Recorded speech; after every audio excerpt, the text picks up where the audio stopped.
G'day, mate. It's Colin McGeezer here with you again. Some of you old folks said you wanted to hear little Colin. Well, here he is, mate.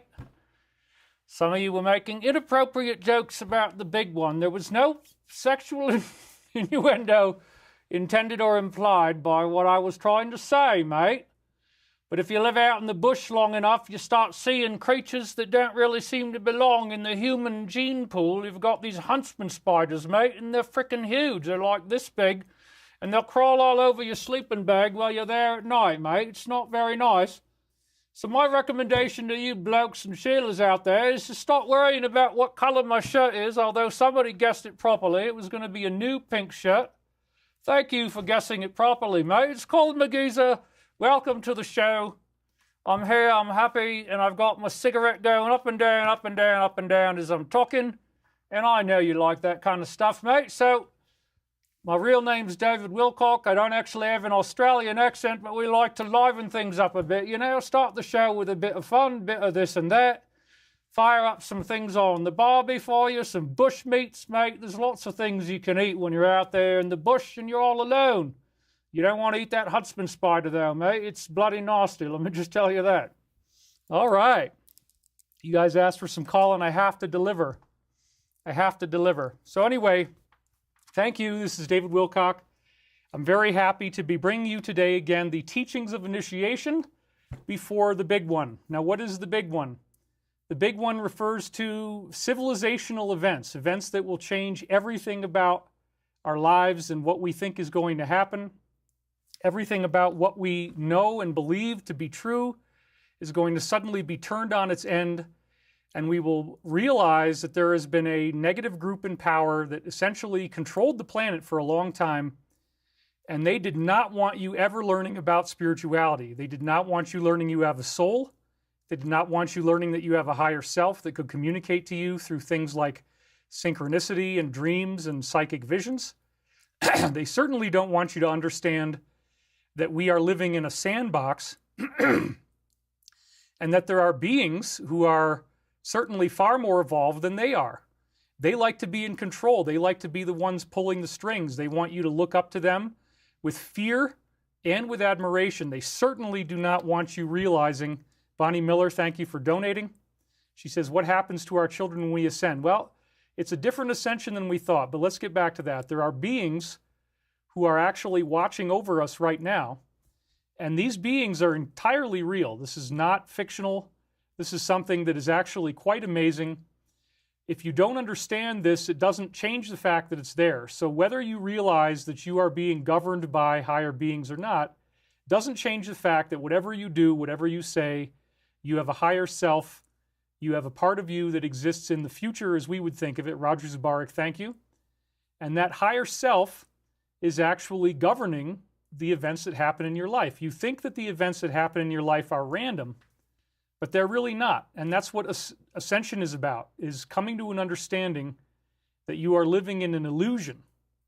The illusion is that everything is normal, that everything is just, cause and effect based on standard Newtonian physics.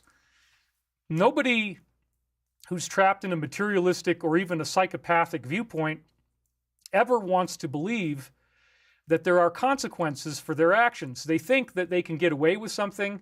They think that if they're not getting caught, that nobody's going to find out. That is actually not true. Everything that you say and do is being judged by these higher beings who are very real. Everybody has them. We all have angels. Thank you, Angie. And those angels are, in fact, going to control what happens in your life. So if you are going to create negativity and fear and service to self behavior, as the law of one calls it, which means manipulation and control of others. Lisa Kumijan, thank you. Manipulation, control of others for the benefit of the self, then what happens is you will have these events that seem to be random, but are actually orchestrated by these higher beings. Now, how does this happen? These beings actually manipulate the events that you think are random. So, for example, you might have a car crash and not realize that your own hands and feet manipulated the wheel, the brakes, the accelerator, whatever it takes, and it might involve other people too. Many other people are involved in the processing of karma and they don't realize it, but they happen to walk in a certain place at a certain time. Bobby of Earth and Mr. Danke, thank you. They are walking in a certain place at a certain time. They're governed by these higher beings. They don't realize it, and thus you end up bumping into the right person at the right time if it's positive karma, or you may end up crashing if it's negative karma. And in the case of a crash, it could be that both parties involved in the crash are responsible. Many forms of karma happen to ourselves. You accidentally bite your cheek. I had that happen last night. I was eating yogurt too late at night, and I got some karma for that because it was going to wake me up in the middle of the night, which it did. But it actually was good because I put this show together. So the illusion is that you're not able to be affected by your actions. The reality is you're very affected by your actions. Karma is very real. Notorious TG, thank you. So the karma is something that you're always going to be suffering from, whether you know it or not. So you might as well get in alignment with the laws of love, with being a positive person, because whether you know it or not, your life is going to be affected by this. Now, the process of awakening to this illusory reality that we live in, to see that it's governed by both negative and positive beings, that is a process of initiation.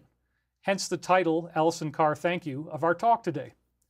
The teachings of initiation and getting ready for the big one. Yes, there was some definitely inappropriate jokes that could be milked out of that. Richard Whitney, wow. $100 donation, that's the red one right there. We love those. Thank you, Richard, very much. Thank you, everybody else, for donating. I'm really excited today, folks. This is a big show. We got a lot of things to cover. It's going to be very, very amazing. So, in short, what we're doing is the part 2 of our discussion on the law of one and initiation. And I'm really excited about this because I'm going to be cutting loose with things that even if you've watched all of my stuff, even if you've been to all of my conferences, even if you've paid for all of my products, which you'll notice that I'm doing things now all for free every Sunday. That's probably going to be the way that it stays. If we get financed, I don't need to charge for this anymore. And I'm happy about that. So I'm really releasing crown jewels now. Stuff that I might normally try to monetize that you could say, oh, I got to charge $100 for this or $300 for that. I'm just giving it away. You know, that's what I promised you I was going to do. We're closing in very close on this deal. It should happen sometime this week.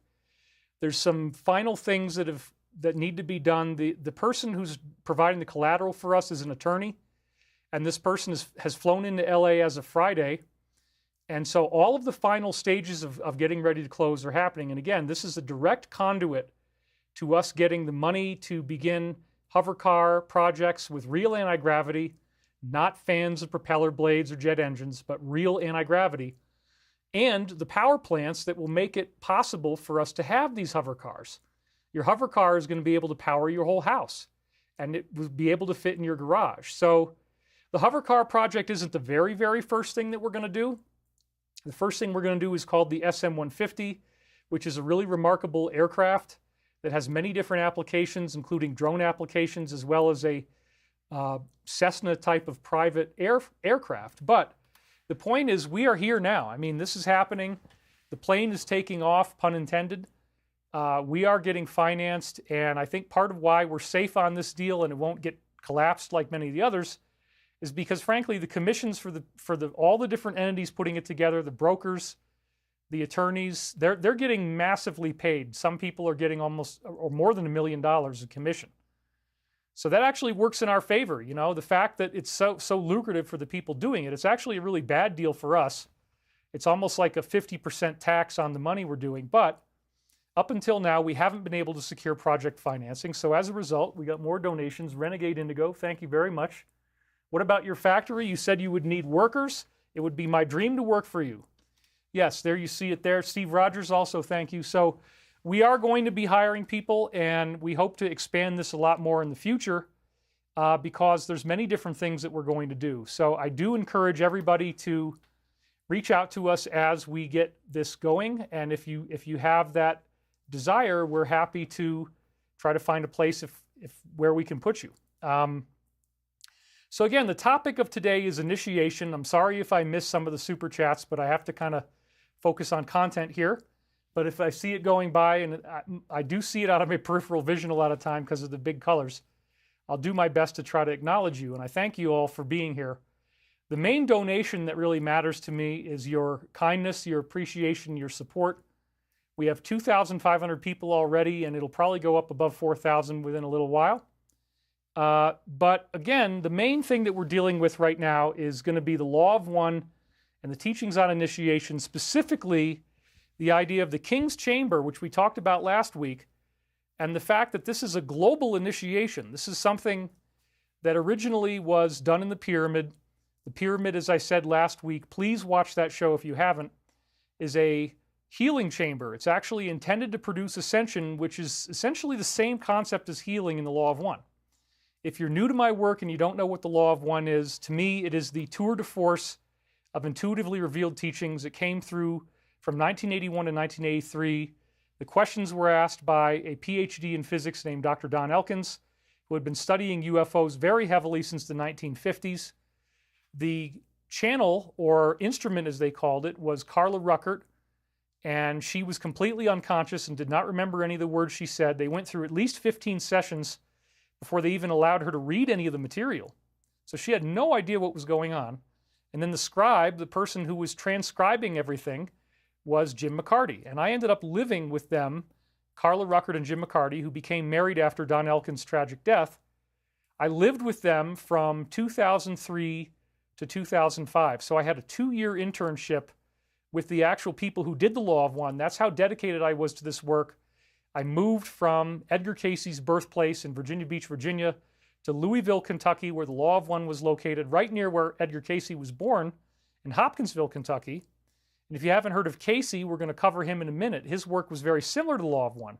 14,000 readings that he did unconscious, where he would diagnose people's medical problems, prescribe treatments, and he also talked about past lives, and many of his own close supporters had been with him for multiple lifetimes, going all the way back to Atlantis. The Cayce readings also had some very interesting material that said that he personally built the Great Pyramid of Giza with the help of a prior incarnation of Jesus, who was called Thoth Hermes Trismegistus.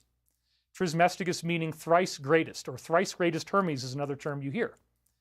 So apparently that was a prior incarnation of Jesus, and we're going to get into those Cayce readings about the Great Pyramid. I'm going to read you 5748, which was one of these readings from 5748 is so dazzling, and I've never gone through all of it before, but today we're going to do that. I got 2 more here. We got Leanne Boudreau, common donator, thank you again. Janet Levitt, thank you again. Leanne says, glad to hear your good news. Janet Levitt says, as always, thank you for your live streams. They are always calming and rooted in morality. Yeah, that's the point.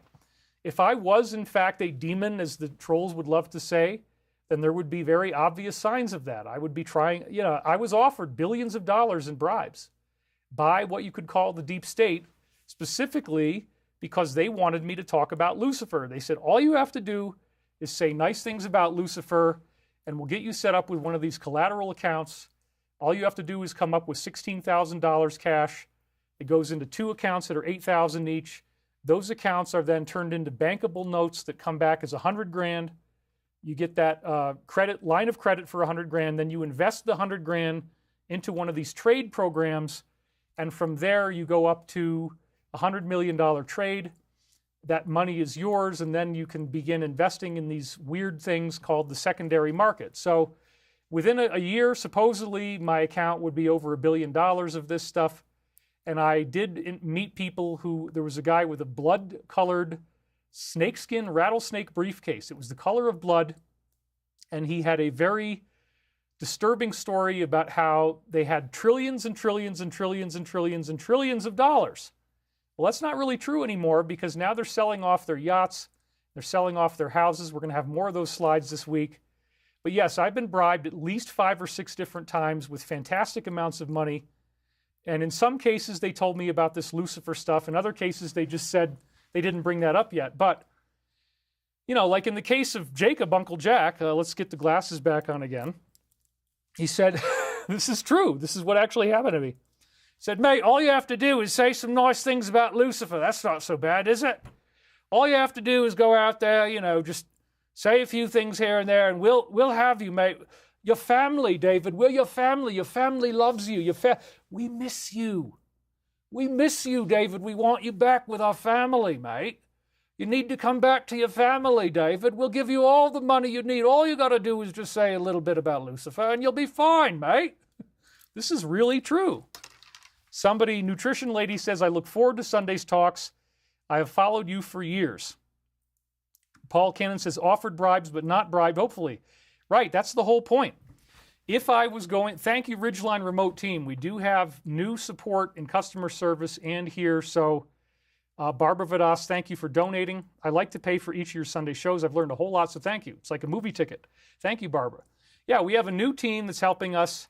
So we're not going to have haters running rampant in our comment section here. If you do have some customer service issues, we're in the process of transitioning to this new team. So please, again, write in through the website, thedisclosure.com. That's where you have to go if you have any problems with customer service. There were some loose ends we've had to tighten up, but we're in the process of getting everything transitioned over, and I do appreciate that. Tarotina, one of my favorites, says, they tried many times to get you inside, but you are so strong. Yeah, I mean, I was bribed with astronomical amounts of money. This is absolutely true. There's plenty of witnesses who, if I really needed to, I could call upon them, who were there for various parts of this. I can think of different names of people who saw some of these things happen. In fact, one of the people who wanted to bribe me lived on Martha's Vineyard and said that, there were a lot of people there that were very high-rolling people, like the Rockefellers, and that, once I started making all this money, that I might even want to move to Martha's Vineyard myself. This was actually true. It's happened to me ever since, the late 1990s, early 2000s, I've had these bribes. And, I did not fall for it. The main thing that you would be able to notice if I fell for it is that I would be a Luciferian. I would be promoting Lucifer. I would be promoting Satanism. I'd be saying, it's all misunderstood. The Gnostic Gospels explain that, Lucifer is the benevolent, misunderstood angel who just wants to be loved by humanity because God abandoned us. God is just the prime mover. He started everything going. He's the great architect of the universe, but then he abandoned us. And God's not here. And the only one who is here, the only one who looked out for us is Satan. They literally did want me to teach you this, and I never do. And you can see very clearly the difference between positive and negative philosophy. Negative philosophy does not want to teach morality. It does not want to teach ethics. It does not want to teach you that you are responsible for your actions. Instead, it wants to say, the kind of stuff that Aleister Crowley was saying, do what thou wilt is the whole of the law. That means do whatever you want. It doesn't matter. You have no consequences. They like to think of themselves as if they were a natural phenomenon similar to a wildfire, and there's no karma for a wildfire burning down a forest or burning down your house or burning you because, it's just a natural force. So again, it's very, very clear to tell what Luciferian philosophy is. It has very consistent themes. And one of the other things that they do is they have a very tightly knit group. In the UFO community, if you even want to call it that, there really is no community. People are not able to get along with each other. Everybody seems to fight over their own plot of land. I've had many run-ins with the UFO community over the years. There are some people who are supportive, but there's been a very common thing where I got to work with various people and then they stabbed me in the back. And so that's not really the way it works in the DS or the deep state, whatever you want to call it. They end up being very loyal to their group. They are all part of something that keeps giving them feedback, telling them, you are the elite, you are the special ones. Go watch this movie. Go see this video game. Go watch this television show. Go watch this music video. Go watch this award ceremony.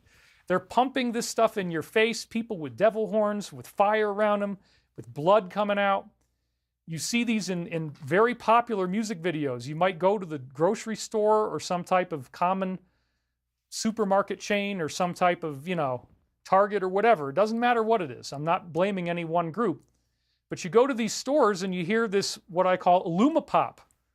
I remember for years it would be, you'd hear these various songs and then they'd be playing on the air while you're going through this store. But if you go back and watch the video is totally satanic.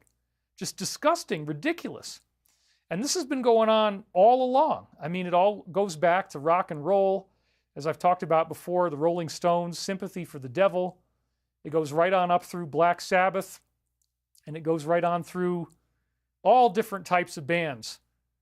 Iron Butterfly, Inagata Devita, in the Garden of Eden. Don't you know that I love you? He's talking about Satan, okay? They have songs about Satan. And then through the 80s, there was all these satanic rock bands. And now it's even weirder because you have this really sappy, synthesized laptop pop. You know, it's made with very low production value, hardly any, if any, real instruments. The voices are auto-tuned. It sounds like garbage. It's not even enjoyable to listen to, but it's on the air when you go into these stores. And it is all part of this initiative. So you are surrounded by this stuff. Movie posters. Oh, we got two more. Nikki Kerr and John Cox, thank you very much. Can you talk about how to do remote viewing in a godly manner? Yes, that's part of what initiation is about. The more that you go through initiation, we're going to have slides on what that means today. The more you go through this, the more you are going to gain these abilities. And we are, again, going through a global King's Chamber initiation. So in order to go through that initiation, you have to die to who you were before. This is a very important part of the process. And who you were before may be a person who didn't realize that our world had these negative influences. Sue Hill and Jad, thank you very much. You may not have realized how integrated this is, that they actually advertise constantly. They're advertising through music videos. They're advertising at the Super Bowl. They're advertising at the Grammys. They're advertising in video games, movies, television shows. It's like you can't get away from it. You can't even go into a store to buy the food that you need to buy without hearing this crappy music playing. And then you go back and watch the video, it's like, oh my God. So the thing that they don't want you to understand, they want you to believe there's no higher power. They want you to believe you're alone in the universe, whereas they are actually very spiritual. They not only believe in negativity and evil, but they have ritual ceremonies where they believe that they are seeing demons. Now, this could very well be the product of hallucinogens that they ingest during those ceremonies. I won't go into detail, but you probably know what I'm talking about already. There are hallucinogenic substances, some of which are organically derived, without going any farther, just from the course of what they do in the room. They don't need to bring anything in before except a victim. And then through the ingestion of certain fluids, the next thing you know, they have these hallucinogenic experiences. A person who is being tortured will release DMT throughout their body, and this is what produces the death process. You begin hallucinating, and those hallucinations create a gap from your living body to transition into the afterlife.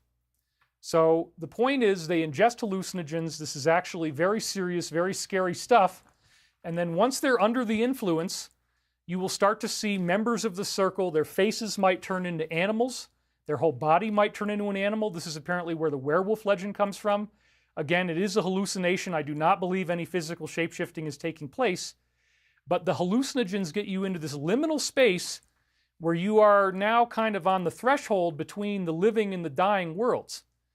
They don't want you to know that this stuff works. They don't want you to know that they're seeing apparitions that appear over their own faces, or sometimes appear as separate discarnate entities in the room, which physically manifest. Now, these entities do not have the ability to speak. They make horrible noises. They screech. They scream. They have these horrible sounds that they produce, but they can channel through somebody in the group. This is apparently a very psychologically invasive process. Another thing I wanted to say is that demons are never loyal to a human being. They will never, ever be loyal to you if you work for them. They will always hate you because you are an incarnate being and they are not. They only exist in what we would think of as the afterlife, where there are ghosts, where there are paranormal entities. In fact, I just watched the new Ghostbusters movie last night. It's the #1 movie right now. There's all sorts of occult stuff in there. It's very creepy, very disturbing. There's even one scene where there's this guy who's the fire master, and Dan Aykroyd's character is asking him questions to see if he's possessed by a discarnate spirit, a demon. And one of the questions he asks him is, do you prefer to eat your human victims skinned or unskinned? They actually say that in the movie. I couldn't even believe it. All sorts of creepy, weird, horrible, disturbing stuff. The fire master gets this sphere that holds this demon that looks like Satan. He's got horns and everything, inside this weird torture room that he found that's all lined with brass and has all these whips and chains and torture instruments inside. So, look, These people are very tightly integrated. It's not like the UFO community. They're very into who they are and what they're doing. Tristan Early, thank you very much. 1111 is what I got donated there. So they're really into this. And again, the world, through the controlled media, is constantly feeding back to them reinforcements that say, you're on the right track, you're in the right organization, you're in the right group, you're doing the right thing. Now, I understand this is extremely disturbing. So one stage of the awakening is realizing that this negativity exists, coming to grips with it, going through a grieving process, going through the fear that this may cause, and then you begin to ask yourself, well, if negativity like this exists, if they are in contact with some type of supernatural evil, then wouldn't the good also exist? And yes, there's nothing they hate more than people who believe in God, the Abrahamic religions. Islam, they hate Muslims. They're always trying to find ways to kill Muslims. Jews, they're always trying to find ways to kill Jews. Christians, they're always trying to find ways to persecute and kill Christians. Hitler was in this. He was all against the Jews. Now they're trying to create anti-Semitism around the country. That's why we don't want that to happen. The main thing they want is for people who believe in God to be oppressed, persecuted, tortured, and killed. They do not like any idea of this higher power because, frankly, what's going on is, as I've said before, a proxy war between negative and positive. The negative is manipulating people on Earth. It can't appear directly in front of us. It would violate free will. Uncle Jack, who I'm calling Colin here, he always talked about the rules, mate. There's rules in the universe, and they can't violate them. So the free will principle is extremely important. You have to be offered the choice of whether you want to go positive or negative, and the principle of balance means you have to have 50-50 opportunities to see positive and negative. So if you think that the world is all evil and bad and terrible and corrupt, then you're not paying enough attention to the good. And if you do understand what the good is, then you realize that there are angels, they are real, and they want you to become more loving, more forgiving, more compassionate, more helpful, more patient. This is the essence of the positive teaching, and it doesn't matter whether it comes in a religious form. It doesn't matter to me whether you call it Christian or not, but the teachings that I've been espousing all these years are very similar to the highest level teachings of mystical Islam, the highest level teachings of Zen, of Tibetan Buddhism, regular Buddhism. It's in Christianity. It's in a lot of Native American spirituality. It's ageless wisdom. It keeps coming up again and again. The universe itself is a construct of consciousness that is loving. It is made of a loving consciousness. You are made of a loving consciousness, and you are here to learn to love other people. The Luciferian message is about selfishness. It's about manipulating the people, lying to people, controlling them, stealing from them, feeling jealous of others, and then using that jealousy as fuel to want to invade their lives, take away their freedom, plunder their money, plunder their sexuality. Sexual conquering is definitely another form of negative behavior. So the teachings that I give you are ageless wisdom teachings that will make what I believe to be a more orderly and functional society without all this selfish behavior. The main thing the negative is trying to do is get you to be selfish, to get you to hate other people, to get you to have greed, lust, jealousy, to get you to be afraid. Fear is a very, very important part of the negative, because from fear, we are driven to do a lot of negative things. We are driven to hurt people. We're driven to feel that we have this body that represents who we are, that the body is all that we are. We're not that other person. The law of one, the reason why they call it the law of one, is that it becomes imperative to see that you are one with other people. So if you hurt someone else, you're hurting yourself. The Luciferian message is never going to have that in it. They always want to create separation. They want to create control. They want to create dominance. And they want to create an elite who are ruling over you without question. The last thing they want you to think of is that there's a higher power greater than them and the cult that they've created on Earth. It's very integrated. They did have a majority of all the world's wealth. They had incredible control over the media, over professional sports, over big pharma, big agriculture, big finance, governments, corporations. I honestly, when I learned about this, I had no idea that there was any way to ever go against it that would be effective. I began speaking out about this stuff in the 1990s, and there's so much evidence today that they don't want you talking about this. There is censorship out the wazoo. Oh, we got a bunch more donations. We got Patrick Hoffman, Vaibhav Chopra, and Juan Hernandez. Thank you guys very much. And then M. Martin says, we are all one. We have free will given by the Creator. There are higher density negative and positive entities. Yes, that is absolutely true. So this is something that doesn't require me to be anybody special. It could be anybody. That's another thing. Negative trolls I've seen on here, they say, well, David has no authority. The only authority you need is to be a co-creator in the one infinite universe. There's only one of us here. The only authority you need to become a spiritual teacher is that you have seen something that you feel others could benefit from and you want to share it. And once you step out there, there's all sorts of things that the negative, do not want you to talk about. So it's very, very obvious who's who. It's very obvious who's on what side, because again, the truth is so suppressed that even a video of JB wandering off, they're calling that a cheap fake. They had to come up with a new term.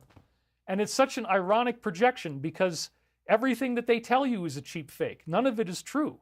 So, they have to reveal who they are. So even the name has the story right in there. They're not going to let you talk about this, the big tech and all that stuff. There is just one effort after another to make it impossible for you to get good, accurate, quality information. So I have to be very careful about what I do and don't say. Again, you have to take a big leap of faith to start to understand that this negative force on Earth exists. But there's lots of ways to do it, and it's in your face because they're really going out for broke. They're pushing these agendas on you. They're pushing government on you. They're pushing control on you. Lotus Flower and Nathan Millett, thank you very much for the donations. They're pushing all this on you like crazy. They're passing laws that denigrate women. They're passing laws that denigrate Christians, denigrate patriots. It's all over the world. I was told by one of my insiders, who we call Bruce, this was Hoagland's top insider, back in 2007, that one of their main agendas was to create migration, to get people moving into countries so that they all become third world countries. This is to destroy the country from within. I was getting briefings on this again in 2007, long before it became obvious, long before these borderlines started to become indistinct, and they're promoting people just come on in. You don't have to get a visa or anything. Just come on in. This is all part of an agenda. And again, there is a brain condition known as psychopathy. These people are not necessarily serial killers. That type of psychopath is actually more rare, because once you start killing people for real, you're actually going to be in jail, most likely. Most of them do not get away with it. You can't keep doing this for very long. So most psychopaths are what we call nonviolent psychopaths. And instead of actually committing acts of murder, they want you to do it to yourself. They'll get into your life, they deify you, then they denigrate you, and then they destroy you. So in the deification phase, a psychopath might be somebody who pumps up your ego like no one ever has in your whole life. They're going to make you feel so good about yourself. They're going to try to become whatever you want. They're going to listen very carefully to what you say, and they're going to say, well, I'm like that too, and I'm also interested in that, and wow, you're so amazing, and it's going to go through all this stuff. Once they hook you in, then you start to notice that you're in the denigrate phase, where all that ever happens is you have to say you're sorry over and over again. You're always in trouble. You're always being blamed. They're always angry. They're always sad. They're always depressed. They're always disappointed. And it's always your fault. And nothing that you ever say to them and nothing that you ever do can make that go away. It's just a fact that you are on the ropes. They are on your case 24 hours a day. And you're always apologizing. So then what they're doing actually is they're feeding off of this. The psychopath brain has no frontal lobe activity. That's the mark of the beast. That's the dark spot. Without the frontal lobes, there's no empathy, there's no love. If you tell them that you love them, that doesn't do anything for them. They don't feel good about that. The way this brain configuration works is that it can happen from one instance of trauma, especially sexual trauma when you're a child. If you have one instance of that, it can be enough to turn you into a psychopath, because your brain simply turns off these regions in the face of a trauma that's so awful that you can't reconcile it. So you can build it back. As I've said in Michael Prophecies, this is possible. C. Price, thank you very much.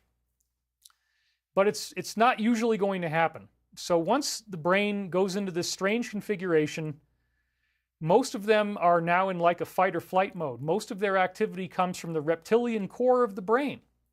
And it turns out that when you're in this functionality, your frontal lobes, again, do not work. So you're pretty much always agitated, you're always severely upset, pissed off, frustrated, angry, depressed, sad. Some psychopaths cry all the time. Some psychopaths are addicted to being angry, and you just can't ever get them to stop being pissed off. That's probably the most common variety.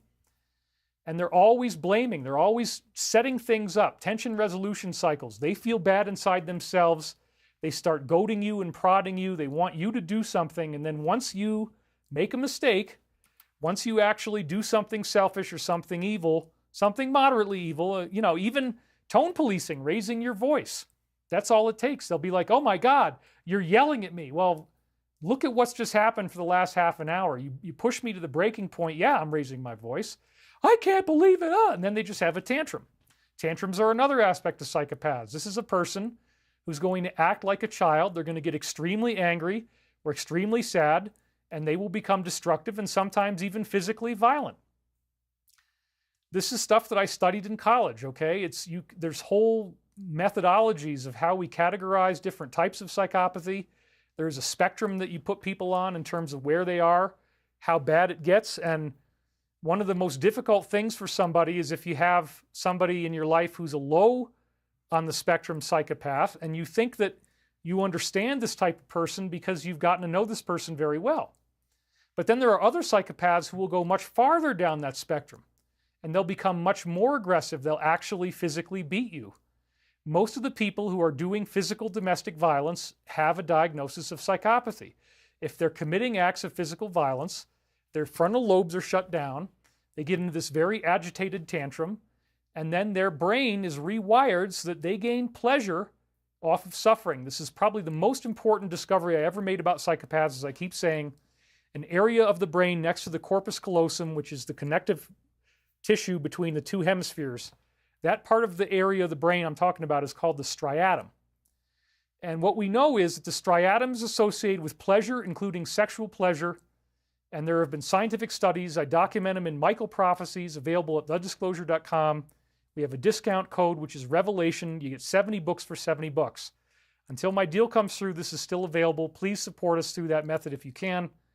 I've been hardly making any money at all, so it's been very scary, but I know I'm going to be okay. As soon as this deal closes, I'm going to get a little bit of pocket change, enough that I can, not have to worry so much.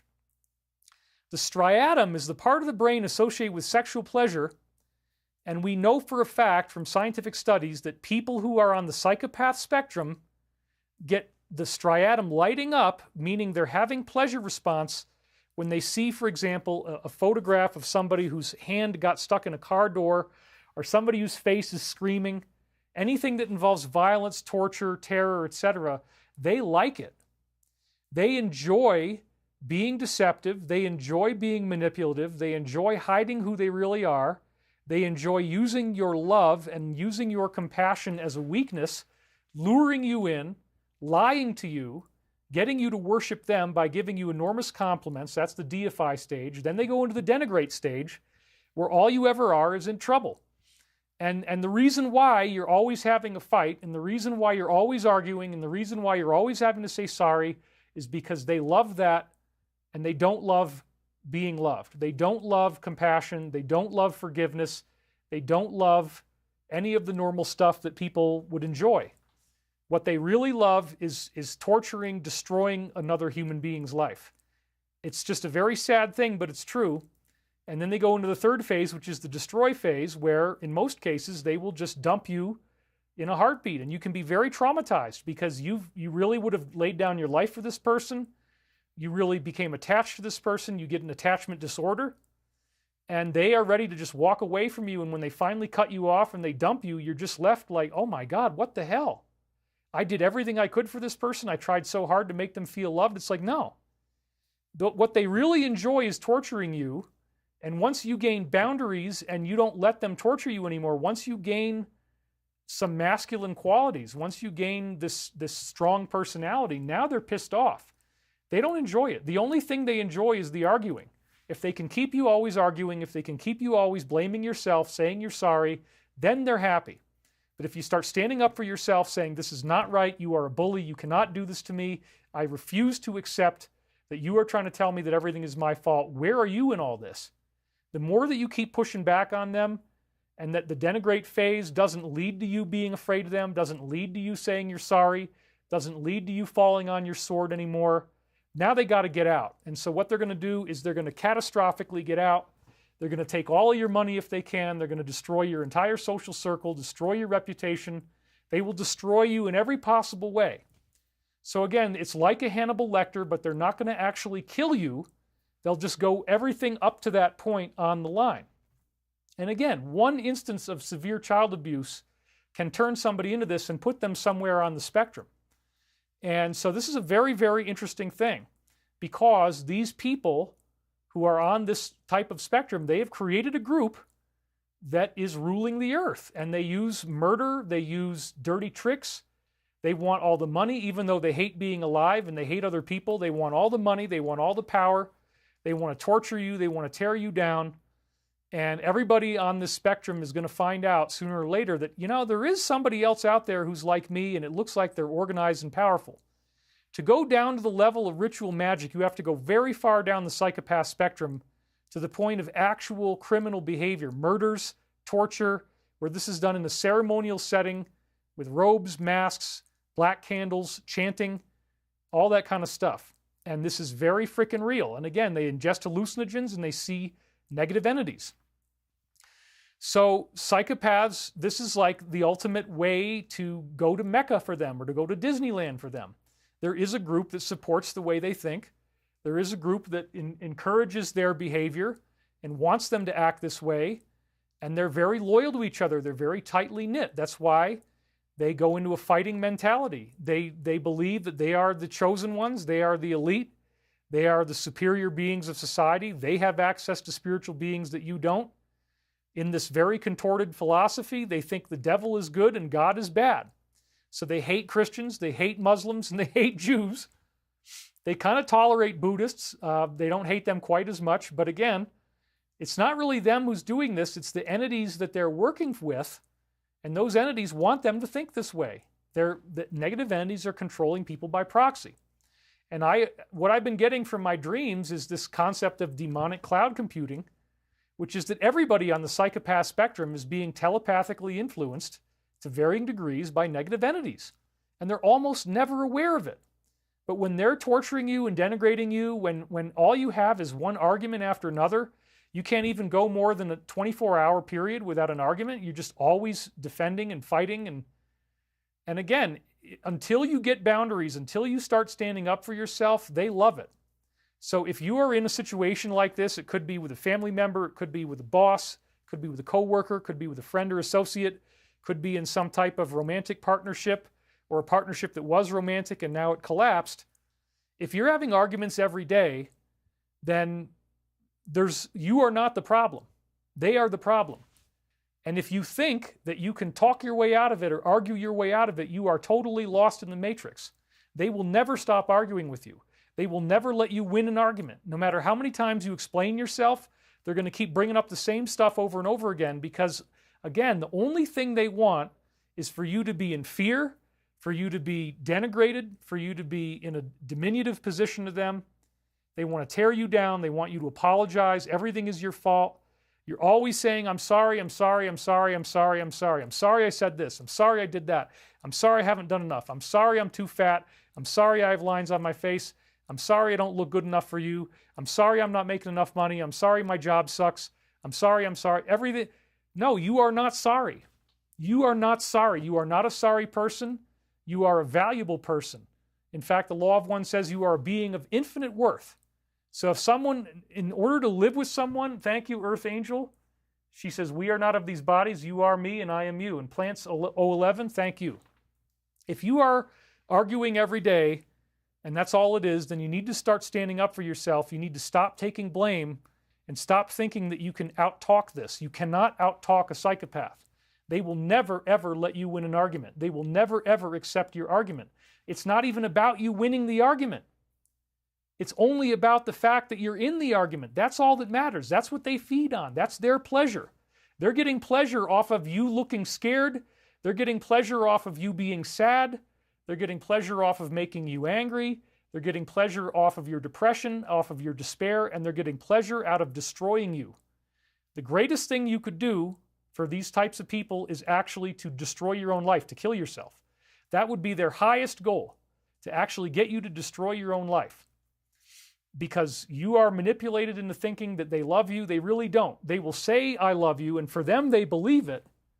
But as it says in the Law of One, most of your peoples cannot differentiate between love and control. That's true.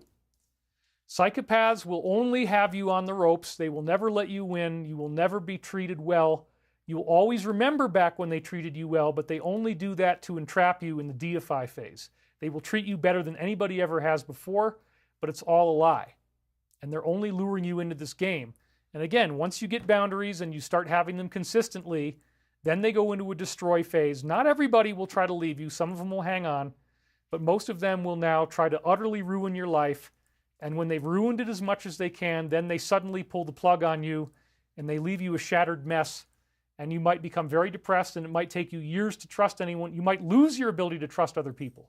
That's one of the things they really want. So again, they have an organized cult. It goes very high on the spectrum. There's murder and torture involved. They do that in a ceremonial setting. And this is very, very real. And we all need to learn this as a collective. They are not going away. You cannot throw your head in the sand and pretend that this isn't real. It is real. Jacob Cook and Paulina S., thank you very much. Okay, so Paulina was asking about how do we ascend. The answer is, again, through initiation, you have to die to who you were before. You may not have realized that this is a spiritual reality. The negative is very real. You may break into it through that. It's becoming impossible to ignore. They're shoving it in your face with government, with laws, with media, with all this indoctrination, all this type of crazy stuff. They're threatening the world with annihilation. They actually do have a Thanatos aspect, suicidal aspect. So again, this is very real, but so is the positive. And this is the next stage of initiation. You have to die to who you were before. And part of what this means is that you no longer live in spiritual darkness. You become aware that Jesus was real, that Buddha was real, that Krishna was real, that Moses was real. Okay? These beings really existed. They walked the earth. They had benevolent teachings about how to be more loving. Now, the Law of One really boils everything back down to a Christian focus. They claim responsibility for building the pyramid. We talked last week about the pyramid being a prophecy of Christ. It shows a crucifix on the ground in the summer solstice, which is right where we are now. So if the casing stones are still there, it would look like a cross. Flash Q and Phil Kasubris, thank you very much.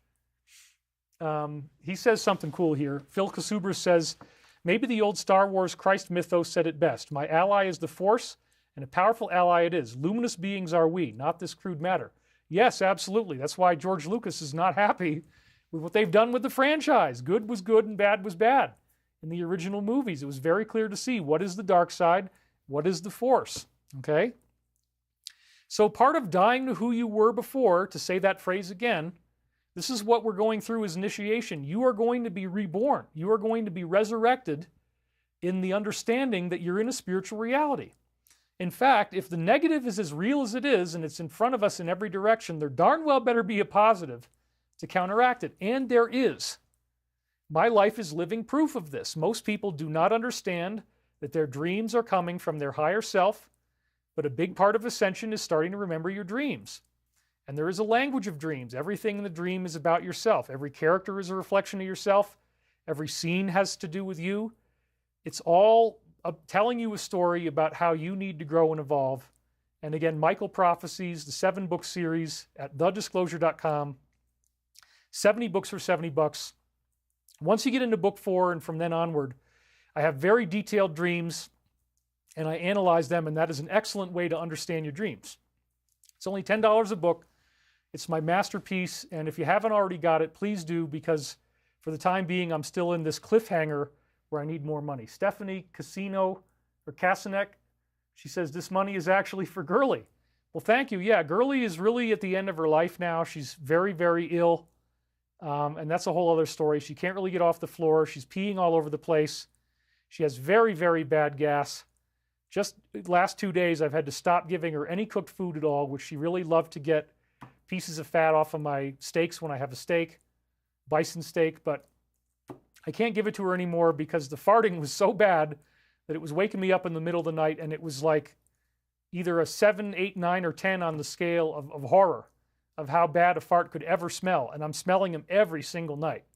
So this is part of my initiation right now. My dog is dying. She's very close, I think. And I'm not going to put her down, but I'll tell you, it's looking like she could go at any time. There's probably organ failure going on. She can't control her bladder. She can't digest food anymore. I am giving her digestive enzyme supplementation twice a day. It doesn't really make a difference. So that's another part of me dying to who I was before. I'm the guy who has this dog. I've had her since 2013. It's 12 years. She's not going to be around very much longer. I've talked to people who've been through this, and this is all end stage stuff. So thank you for donating to Girly. I will make sure that she gets all the love that she needs, and I keep doing this. So again, we're going to begin our discussion here. I have a lot to get through with the law of one quote on honor and duty that we read before. It is our honor and duty to attempt to remove the distortions that the use of the pyramid, the Great Pyramid in particular, think about the all-seeing eye, that so-called cabal symbol, the distortions that the use of this shape has caused in the thinking of your peoples and in the activities of some of your entities. And then the word there tells you what I'm talking about. This is very real. They used that pyramid and all-seeing eye symbol, but again, it was originally a Christian monument. And the group that was calling itself Ra at that time is now identifying as Archangel Michael, as it was in the Bible. They are outside of time, so they give themselves different names in different times because that's part of the focus. So back to the slide again. They say, we do not deny that a pyramid is efficacious as a shape, nor do we withhold the general gist of this efficacy. However, we wish to offer our understanding, limited though it is, that contrary to our naive beliefs many thousands of years ago, the optimum shape for initiation does not exist. So the pyramid is a chamber of initiation. I'm going to read you those quotes this time around. And then it says here, this is the real thing that's everybody's going through right now. There have never been many to persevere to the extent of progressing through the various distortion leavings which initiation causes. That is a big mouthful. We are going through a planetary initiation. It's supposed to be the worst it's ever been. You're supposed to be scared. You're supposed to be upset. You're supposed to be sad. You're supposed to be depressed. You're supposed to be afraid of the end of the world, at least at the beginning. That is the initiation that cracks the shell around your heart, that makes you realize the world is an illusion. It's not what you think. There are powerful individuals who have been lying, and they can't even stop lying. It's not like you can watch television shows or movies that tell you the truth. They're not going to let those get made. They're going to continually put out propaganda. You're going to have to watch something like this. You're going to have to go indie. You're going to have to turn off the TV and look for content creators who are not part of this group, who are speaking about freedom, speaking about truth. That's the only way you're going to learn what's really going on. If you go back to these traditional wells and these pools of information, they are tainted with poison. And the poison, again, is to get you to be more selfish, to get you to manipulate other people, to get you to laugh while they're being hurt, and to think that this is cool, to think that it's funny when people are being tortured, when people are sad, to get off on it, to be jealous of other people who are not like you, to be jealous of, the greatest thing that a psychopath hates is success. That's why they've gone after Trump so much. That's why I've got the commemorative Trump slippers on right now. This is my armor. They provide strength in the time of great adversity, my friends. I'm just joking, but this is something they really do dislike wealth. And so somebody who was that wealthy is going to be subject of incredible hatred. So part of going through initiation is realizing that, yeah, there is a God, there is a light side, and you are being evaluated moment by moment. If you do bad things, if you hurt people, if you make them sad, if you torture them, if you try to steal from them and lie to them and deceive them into thinking you love them when you're really out there to just get this energy from their suffering, you're going to have negative consequences. You're going to get backlash. There are repercussions for bad behavior. You will be punished, and it happens very naturally. You don't even have to worry about it. It's definitely going to happen. Karma is absolute. You can't escape it. And if you do think you can escape it, you're a fool. Buddhism has a teaching of the glass ceiling, which is that everything that you do can be seen by both positive and negative forces. And this is really true. The glass ceiling is there. So the positive message is about learning to be more loving, learning to be patient and forgiving, but also, very important in the Law of One teaching, is boundaries. Don't let people take advantage of you. Don't be able to be railroaded. And again, once you have boundaries and you begin consistently not allowing the psychopath in your life, if there is one, to keep you on the ropes and keep you apologizing, then that's where they're going to want to go into the destroy phase. And so this is what's happening on a planetary level. The planetary psychopath is going into a destroy phase. It's like the child who wants to break his toys because he's so pissed off that you're not going to let him play with it anymore. Fine, I don't need this toy anyway. I mean, they're having a toddler tantrum on a planetary level. They want to ruin the planet. And this isn't just affecting me. I mean, yeah, I'm on the front lines and they take lots of shots at me. They threaten me. They have these paid trolls who come after me, and they're incredibly malicious people. It's not a big deal. It's what really matters is you. This is personal for you, okay? You are living here on this planet, and they want to destroy this planet. So this is personal for you. It's not just my fight. I just get more hits than most people do. In more ways than one, I get viewing hits, and I also get hit with these attacks. So if you see people saying really, really cruel, unbelievably savage and mean things about me online, it's probably not even a real person. It's somebody loyal to this group, or it's a psychopath, probably one or the other. Psychopaths get imprinted on people. That's why most serial killers are pattern killers. And I've been watching shows on psychopaths, and it turns out many of these killers that they profile, they show the sketches, and they're sketching demons. And they're saying, I feel like there's this voice that's telling me what to do. Yeah, that's the whole point. They're far on the spectrum. The thing the demon would love more than anything is to get you to murder. Now, most people won't. But again, that's what it would really love the most. So there have never been many who can persevere through the distortion leavings of initiation. This means, again, the Law of One says there's only pure white light in the universe. It's a loving consciousness. And anything other than that loving consciousness in your being represents a distortion. It's distorted light. It's not pure. So as you become more loving, you're giving the distortions up. You're letting go of your bad eating habits. You're letting go of drug addiction. I've now become sober. Despite the fact that we're in this very tense global situation, I have not had a relapse. Last time I used was Memorial Day. And I'm feeling better each day as I go through this process of staying clean. You know, I'm initiating the body too. I'm going through this very painful massage work to get all the knotted up areas of my muscles out. It's incredible how much more comfortable it is to walk now once I've had a day or two of healing after each treatment. I mean, I'm really getting through all the acute areas now. And that's another very important part of initiation, the initiation of the body. But I got to keep going or I'm never going to get through all this. I am no one. She says, or he says, what's up, David? I worked with someone who is truly what you're describing. This is so on the money every Sunday and through the week. It's so worth my time to watch you. And yes, learn things I can use in my life. Thank you, brother. Thank you. Really appreciate that. So you got to crack through the illusion. You got to realize that there's negative and positive, and you got to make up your mind. The Law of One says we don't even care which choice you make. You can make a choice to go negative, but please, if you're going to do that, don't delude yourself into thinking you're a good person. Please just become evil and go down that path. Okay? Don't be confused, which means that you think you're a good person while you're doing all this stuff of keeping people on the ropes. You're always pissed off. You're always angry. You're always arguing. You're always trying to get somebody else to be blamed for why you feel bad.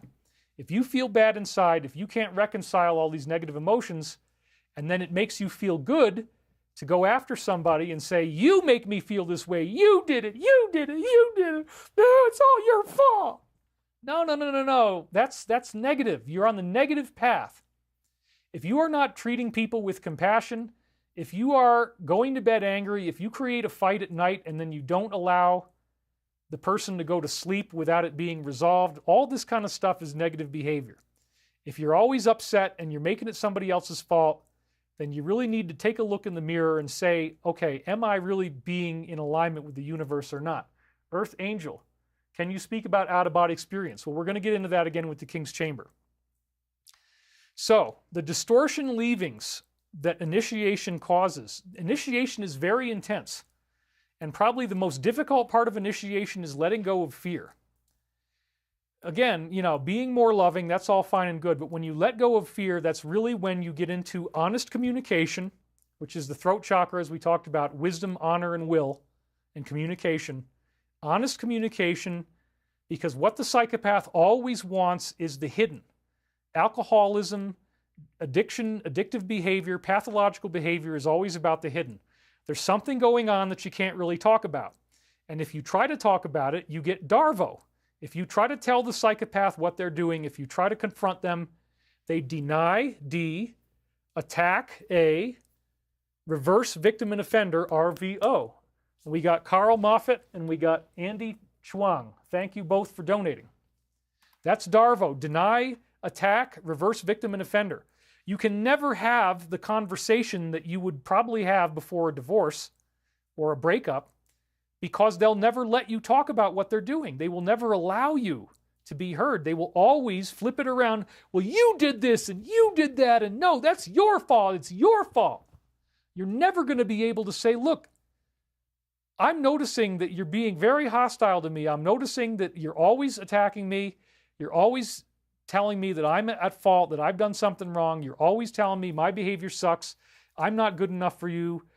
I don't meet your quality standards. Da-da-da-da-da. We can never even talk about the fact that you are always pissed off.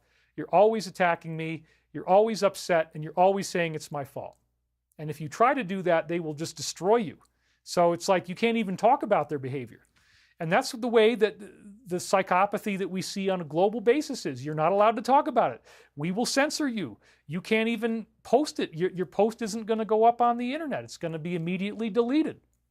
That's all part of this tone policing behavior that they do. If a psychopath is attacking you, they're going to be raising their voice and yelling at you, but they won't even allow you to raise your voice. That's more of a female psychopath. Male psychopaths may be okay with having a big yelling match with you. They kind of get off on you yelling, but the female psychopath, which has been much more infrequently studied, is the master of tone policing. You have to become Mr. Rogers. They will never let you have any type of boundaries or masculinity whatsoever. You have to only apologize. You have to only have a soothing tone of voice, even while they're yelling at you and raising their voice. If you raise your voice, now you're in trouble. You are the one who's attacking me. I can't believe it. You're yelling at me. You're yelling at me. Okay? No, you're the one that's already been yelling, and I finally raised my voice, and now you're going to flip it all around and say, oh my God, look at what you did to me. Well, you can't have that conversation because you're going to get Darvoed. Clear Choice Realty says, thank you for all that you do. Thank you. So again, you have to go through these distortion leavings that initiation causes. And what are you leaving behind? You're leaving behind your fear. You're leaving behind your feelings of unworthiness. You're deciding, you know what? I am a worthwhile person. I am not this person you tell me I am. I am not a jerk. I am not an a-hole. I am not weak. I am not too fat, too old, too ugly, too stupid, whatever the hell it is that you got in your quiver. That is not true. I am a being of infinite worth just by being who I am. I have basic human rights. I have the right to be respected. I have the right to my dignity. I have the right to my freedom. I have the right to be treated with kindness, with respect, without being yelled at, without being constantly criticized, and without being always having to defend myself and say I'm sorry. This is just a fact. And so if you're in a situation like this, I recommend that you spend 2 weeks after I educate you about this of observing it before you take action. You really got to be aware that when you start standing up for yourself, and especially if you try to exit this relationship, it could be a boss, coworker, friend, associate, etc. When you try to exit the relationship, that's when they're really you and go into destroy phase. So you have to prepare. Don't just start saying that you know that something's wrong and that you want to get out. Don't just start crying and say, oh, I think we need a divorce. No. They are going to come after you like you cannot imagine. They will completely shapeshift into a totally different person than the one you thought you were with. So you need to spend 2 weeks observing before you say anything at all. Non-military, $5. Thank you very much. So for me, again, this process of going through the distortion leavings of initiation, I got very, very powerfully initiated when I started to realize that I was connected to none other than Edgar Cayce. This picture was one of the ones that cracked the shell for somebody. It looks just like me, but looking, this is Edgar Cayce. And it looks just like me looking at you from the side. And here's again the photographic comparison. This idea of an astonishing facial similarity is part of the game of reincarnation. Dr. Ian Stevenson again said that there's 3,000 children in the Middle East who he studied who had reincarnation memories where they could remember very detailed experiences from a past life. And in the cases where it was real, where you could prove the data, every single one of them had an amazing facial similarity to who they had been before. And again, because my trolls are very violently attacking me right now, I've decided to give them all the stuff that they're going to hate the most. All the things that make them the most angry. So that's what we're going to talk about. Pauline Chartrand, she says, I love these David Sunday afternoons. I enjoy every minute. God bless. Tommy Gatto says, goal. Thank you guys very much. I really do sincerely appreciate your help and support. Nothing ever makes the psychopaths more angry than the way my face looks and the fact that my face has this undeniable similarity to this famous Christian. The Cayce readings, again, went from the early, around 1910, 1911, all the way up through his death in 1945. They were resoundingly Christian. In fact, almost disturbingly Christian. Like when I first read the Cayce stuff, I'm like, man, I don't know if I can handle how Christian all this is. And I'm supposed to be this guy? I have his face? I mean, I can't change the way my face looks. And again, Dr. Ian Stevenson proved it with over 3,000 children, many from the Middle East, because reincarnation was believed back there. And then Dr. Jim Tucker, his heir apparent to Dr. Ian Stevenson, Dr. Jim Tucker used forensic police face matching software to prove that these people could look the same as their past lives. They actually have a forensic face match. You could be held accountable for a crime you committed in your past life. And as I said in the joke, what a horrible thing that would be. Well, I didn't make that rule, God did, and it's called karma. If you commit crimes in your past life, you reincarnate and you pay off the karma. So you might be very wealthy and you might be doing a lot of really horrible things, let's say, as a wealthy person. You're going to reincarnate in extreme poverty. You're going to get tortured.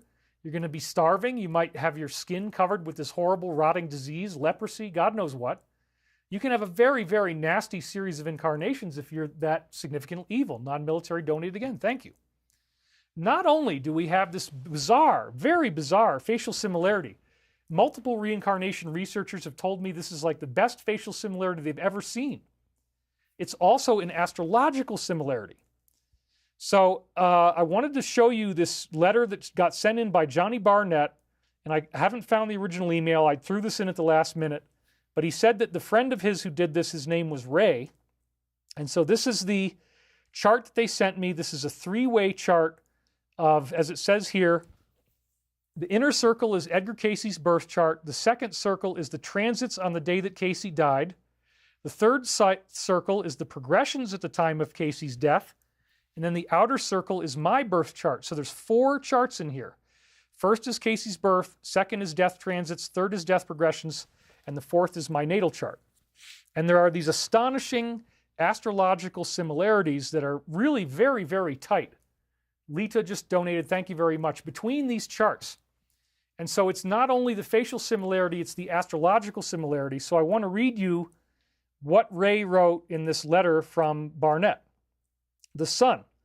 Both suns are in Pisces, indicating a spiritual development, psychic sensitivity to the higher realms. And again, I learned about this astrological connection in 1997 after I'd moved to Virginia Beach in October, and there was a prophecy that Cayce's reincarnation was going to return to Virginia Beach in 1998. That freaked me out right there. Here I am. I got there 3 months in advance. I have the same face. And then I checked one day I just decided I had an astrology program. I decided to run my birth chart against Cayce's birth chart, and there were these incredible similarities. Now, I'm not really an astrologer, but here's a professional astrologer going through what he sees based upon these connections. Both suns are in Pisces, indicating spiritual development and psychic sensitivity to higher realms. David's sun is at an earlier degree, 18 Pisces, than Casey's 28. Now again, in astrology, the closest alignments are usually within 5 degrees or less. 10 degrees is okay, but it's not a tight alignment. But there are several alignments between my chart and Casey's chart where they're within the 5 degrees or even very, very close. And this is just, we're talking about billions or trillions to 1 odds against chance that I'd have so much astrological alignment and there'd be a facial similarity, unless, again, my face is the scientific evidence, reincarnation is real. Dr. Ian Stevenson and Dr. Jim Tucker were right. So this speaks to a processional phenomena consistently noted in past life and current life comparisons. I didn't know that. Then Ray says, David and Casey's moons are both at 12 degrees Taurus. That's exceedingly rare commonality between any 2 individuals. It's not even 1 degree apart. They're in the same degree orb. That's just astonishing. The moon is over the moon. Incredible. It's incredible. Absolutely insane. Both moons are also trining Mars in both charts. And a trine is like a 30-degree angle, okay? Or 60-degree angle, I guess. Very tight geometric aspects, and we talk about solar system geometry in many other courses I've done. Both moons are trine Mars, highlighting yet another commonality between David's immediate past life and his current one, as well as a common theme from one incarnation to the next, indicating an ongoing mission. And we have Mercury. We're only off by 1 degree. David's Mercury, which represents the mind and the intellect at 27 Pisces, is conjoining, I guess it's Casey's sun, but again, a 1 degree conjunction is astonishing. 28 Pisces. I mean, wow. Again, a processional movement, Casey at 28 to David's 27, and with Mercury involved, this strongly suggests reincarnation, transference of consciousness. With this conjunction, it is not at all surprising that David recognizes that he was once Edgar Casey. Then we have Venus. David's Venus, the dispositor or ruler of his moon, conjoins Casey's north node, which is the reincarnation axis, and this is, again, commonly seen stuff in the science of astrology, as a clue that these 2 personalities are connected with a karmic link. The north node is a point of destiny for how the soul travels from one life to another and the path that it is to take. So here's another one, Venus, wow, conjoining the north node. Saturn. Casey's progressed Saturn, the main planet of karma and death at the time of his death, was at 19 Pisces, conjunct to David's sun at 18 Pisces. It's only 1 degree off. I did not even know about this until they sent me this because I'd never run these charts before. So that's one of the reasons why I want to read this to you today. It's incredible. This is another example of not only a close conjunction, but again, processional movement from one life to the next, suggesting reincarnation. Also of note, the 2 men's natal Saturn, where the Saturn was when they were born, are in a perfect 9-degree angle, which is called a square. This is another amazing karmic connection. That is one of the ones I saw when I first looked at this. Then lastly, we have Pluto. Casey's Pluto, transformation through death and rebirth, is opposite David's ascendant, which is the point of entry into the incarnation. I mean, wow, it's just incredible. I didn't even know how well these things actually match because, again, I haven't really studied astrology as much as some astrologers do. You know, I'm pretty much of a novice on astrology. So this is amazing to me. So then he talks about the transiting or death chart for Casey's day of death. When Casey's soul left his body, the sun was at 13 Capricorn, and this conjoins David's nodal axis, the north and south node. Incredible. I didn't know that either. Also on this day, the transiting south node was conjoining what would become David's natal Mars location, Mars being the planet of war. As Mars rules David's ascendant, the point of entry for the soul, this connection also highlights a karmic connection between the 2 men. The links between planets and nodes between the 2 nativities symbolize links of consciousness. A double connection makes it an even stronger connection than you would have already thought. And we got another donation, Kaylin Robinson, who's donated before. Callan, thank you very, very much. So there you have it. I don't know what else to call it. If it looks like a duck, walks like a duck, quacks like a duck, it has a duck's beak, it might be a duck-billed platypus, mate. Which is feet like a duck, but he's furry. He's like a mammal and a marsupial. But, you know, no. This is totally in alignment with an existing scientific discipline from Dr. Ian Stevenson about reincarnation. You got the facial similarity and something that most astrologers don't even go into, which is reincarnational astrology and all of the different ways in which that shows up in charts. And we have the picture book example of it. There's so many precise alignments between the positions of the planets that to try to think that all this would happen, that I'd have these planetary alignments at the time of Casey's birth, the time of Casey's death, the time of my birth, it just beggars coincidence to the point where you can't even explain it with that. You have to say, okay, there's stuff that we didn't understand. And again, scientific mavericks are never really treated well. Prophet is never received in his own land. When I went to the ARE, they saw my face. They knew I looked just like him. That was the Casey Institute in Virginia Beach. It's called the ARE. They saw my birth chart. They all photographed it. They passed it around amongst the senior management, but they did not want to acknowledge me. They said, well, David did drugs when he was younger. I had been sober for a long time by this point. And David swears, and we can't have anybody like that in the group. Now, there were persistent rumors at the time that this organization, the ARE, was infiltrated by the CIA. And it's very, very sad to note that the summer camp that they had ended up being a place where children were being abused, and it caused a massive turnover in the management at the organization. There's now a woman who is a woman of color, a black woman, who's running the ARE. And so they got into a massive scandal because there was horrible things happening to children at their camp.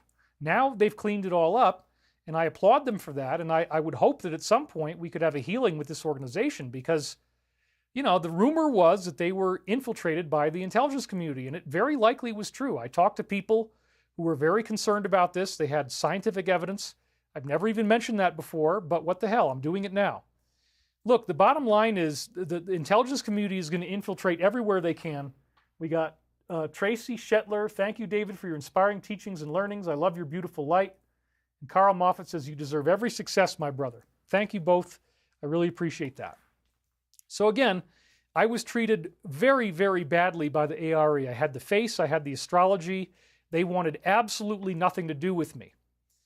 And what happens is the intelligence community will penetrate any organization because they do not want anything spiritual to happen. They want to be in control of it. They don't want anything to happen. So, for example, I met a woman who used to work for the CIA. She proved that this was true in many different ways I'm not going to go into. But she admitted to me that her job when she was actively working for them was to be the girlfriend, are you ready for this? To be the girlfriend of one of the top yoga instructors, one of the most famous yoga instructors in Los Angeles.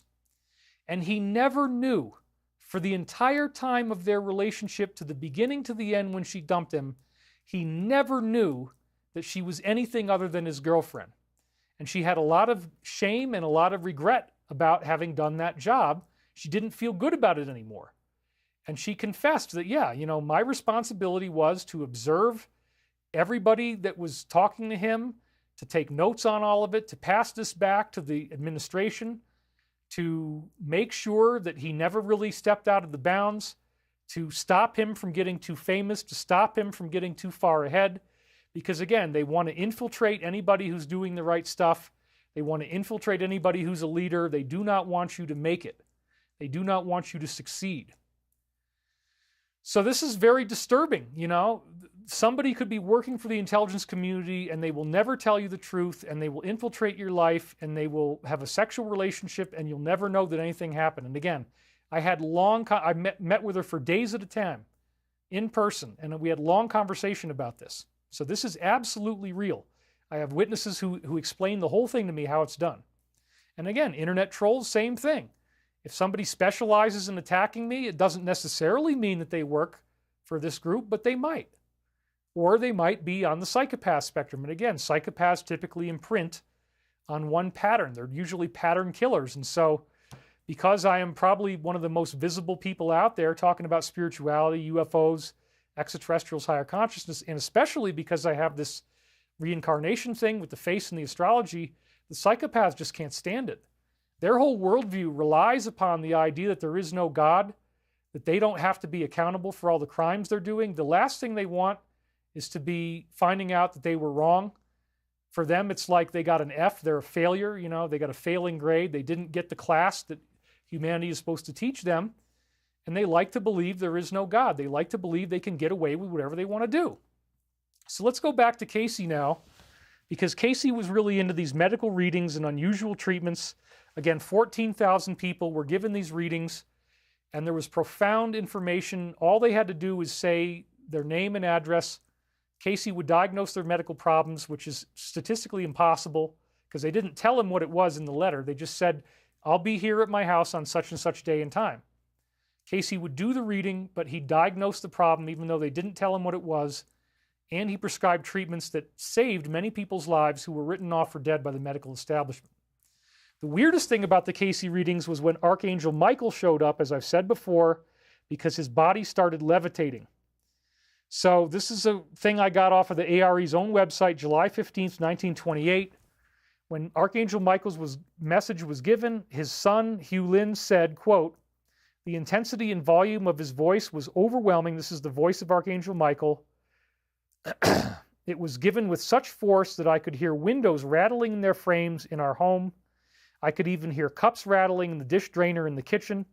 The vibrations nearly knocked us all out of our chairs. And as I was told by my friend Jim, who was best friends with Casey's former secretary, Gladys Davis, the body was levitating. She noticed that it was levitating.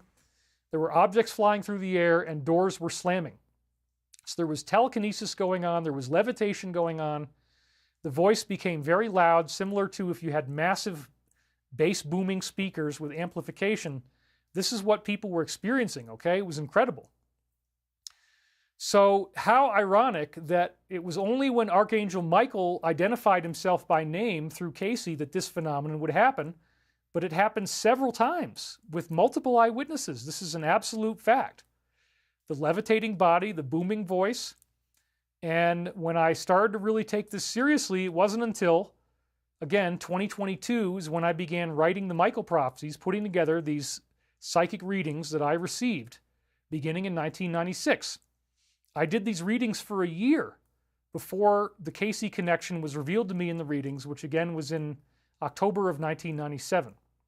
I didn't even find the astrology connection until I'd already moved to Virginia Beach, which again, Archangel Michael, the source of these readings, told me to do. Now in my case, it was very similar to Edgar Casey. I began getting this telepathically. I used remote viewing protocols, so I was conscious, but I was trying not to analyze the words. And the words were astoundingly prophetic of my life at that time. Now that we're in 2022, 3, and 4, it's become very prophetic of the present. And it says, again, that we are not going to have an earth change. We are not going to have a pole shift. We're not going to have a tsunami. We're not going to have a supervolcano. We're not going to have a solar flash. We're not going to have a nuclear war. We have plenty of great insiders, including NASA astronauts, who confirm that UFOs are here. The good ones are here as angelic beings to prevent us from having a nuclear war. There have actually, unfortunately, been many cases where the negative tried to have a nuclear war and they were blocked. So I know there's a lot of nuclear fear right now. We're going to talk about some of that a little later in the show, but that is not what's going to happen. It is simply not true. They will not allow, the positive beings will not allow this to happen. So you can rest confidently in that notion. It is very scary, yes, but we are not going to go through an apocalypse. We are going through a non-catastrophic ascension. This is the main message of the Michael prophecies. The year 2025 was given in more than one place, as I've said in previous shows, saying that this is when we're going to get a first wave of ascension, where everybody's going to get some type of cosmic consciousness, some type of awareness that you are a soul, that you're immortal. You're going to remember your past lives. You're going to have this incredible awareness, and then it's going to go away. And that's what it says in the Virgin Mary of Garabandal prophecies from 1961 to 65, also authored by Archangel Michael. These children got these prophecies. It's sort of recognized by the Catholic Church as a Mary miracle, but they didn't like the fact that it criticized them and said many of them had fallen into negativity. Well, that's become very obvious with all the scandals around children that we've seen. But again, Archangel Michael showed up in Casey's life by rattling the furniture, rattling the cups in the kitchen, throwing things through the air, levitating his body. And then that's the source that comes back through me that says we're not going to have earth changes. And it says 2025 is the first wave. Garabandal has exactly the same prophecy, which I didn't even know about till I did a conference in Colorado. And then what's even more fascinating is that right after I reported on that, 3 days later, we had the biggest solar event since the Carrington event. So this needs to be respected. It doesn't have to be. You don't have to. You could choose not to believe any of this, but the Alliance is taking it very seriously. And they've been giving me comms week after week. Beginning in 2017, they came out with something you've probably heard of, 17th letter of the alphabet, called the Posts. If you haven't heard of it, I recommend you check it out. But this was a phenomenon that began in 2017 and continued through 2020, about 5,000 of them. And you really had to be in it during the time it was happening to fully grasp what was going on. They were giving us tons of information about this organized evil on Earth, a lot of stuff I'd never heard of before. It was mind-blowing, and it was incredibly detailed. So we talked about also in the last show the pyramid timeline and the idea that the actual stone of the Great Pyramid has a prophecy in it. And I went through that, showing you that there was a alignment in 2151 or 41 BC with the Pleiades directly overhead and then the pole star shining down the descending passage, that goes into this place called the scored lines, and then you begin counting 1 inch equals 1 year, but it's an Egyptian inch, which is 1.00106 inches. And again, we said there's exactly 500 million of those between the north and the south pole of the Earth. So this is a measurement system based on the Earth's measurements. It's all over the place in the pyramid. Many people have been studying this since the 1700s. And what they found was that if you count 1 inch equals 1 year, beginning at 2141 BC off of the scored lines, all of these amazing historical events are encapsulated. The Reformation of 1521, the invention of the printing press, 1440, World War I, World War II, and then we carried it right on up through 9/11. It's got 2001 in there. It's got the 2008 economic collapse, which began in 2007. It's freaking amazing. But what I didn't get into in the last show is that the Edgar Cayce readings revealed this same pyramid timeline. And this was in reading 5748-6 on July 1st, 1932. Now this is the source, which again, when it was levitating him, it called itself Archangel Michael, said, "Much has been written respecting that represented in the Great Pyramid, and the record that may be read by those who would seek to know more concerning the relationships that have existed, that may exist, that do exist, between those of the creative forces," which basically means God, "that are manifest in the material world." It's about to get really heavy here. As indicated, there were periods when a much closer relationship with God existed, or rather, should it be said, there was a much better understanding of the relationship that exists between the creature, in this case human beings, and the Creator. This is back in the times of Atlantis. We were way more psychic. We had telekinesis, all this stuff. Now here it is, the timeline. This is the prophecy of the pyramid timeline that Cayce didn't even know about, but his source definitely did know this time prophecy was written in. This is incredible. Look at this. "In those conditions that are signified in the way through the pyramid, as of periods through which the world has passed and is passing, as related to the religious or spiritual experiences of man. The period of the present is represented by the low passage or depression," that's the descending passages we said last time, "showing a downward tendency indicated by variations in the character of stone used." So again, this is describing the pyramid timeline. Conditions signified in the way through the pyramid, the periods through which the world has passed as related to religious and spiritual experiences. And we just talked about the fact that they were actually predicting things like the printing press, which gave us the Bible, a readable version. 1521, the Reformation. Martin Luther, who says, you guys can't control the Bible anymore. You have to release it to the people, which created a protest movement called Protestant. So it's not just one Catholic religion, but now you have other denominations of Christianity. We saw 1914 is where Einstein came out with the theory of relativity, the realization that we're moving through time as we move through space, and that time could be moved through at a different rate if we move through space at a different rate. So you can time travel by traveling through space. If you travel near the speed of light and then you come back to the Earth, you will arrive in what we would think of as the future. Even though you might have only been in your spaceship for a couple of days, you could come back way in the future. And it turns out that Einstein was wrong in the sense that he thought time was only one-dimensional, but it's actually three-dimensional. The law of one endorses the physics of Dr. Dewey Larson, which says three-dimensional time. That's way beyond the scope of what we can do now. Some of it is on Sacred Science of Michael Prophecies at, again, thedisclosure.com. That is available for purchase if you are so inclined. Nobody's doing it, but that's okay. Anyway, so this is incredible. This is a virtual description of the pyramid timeline I read you last time.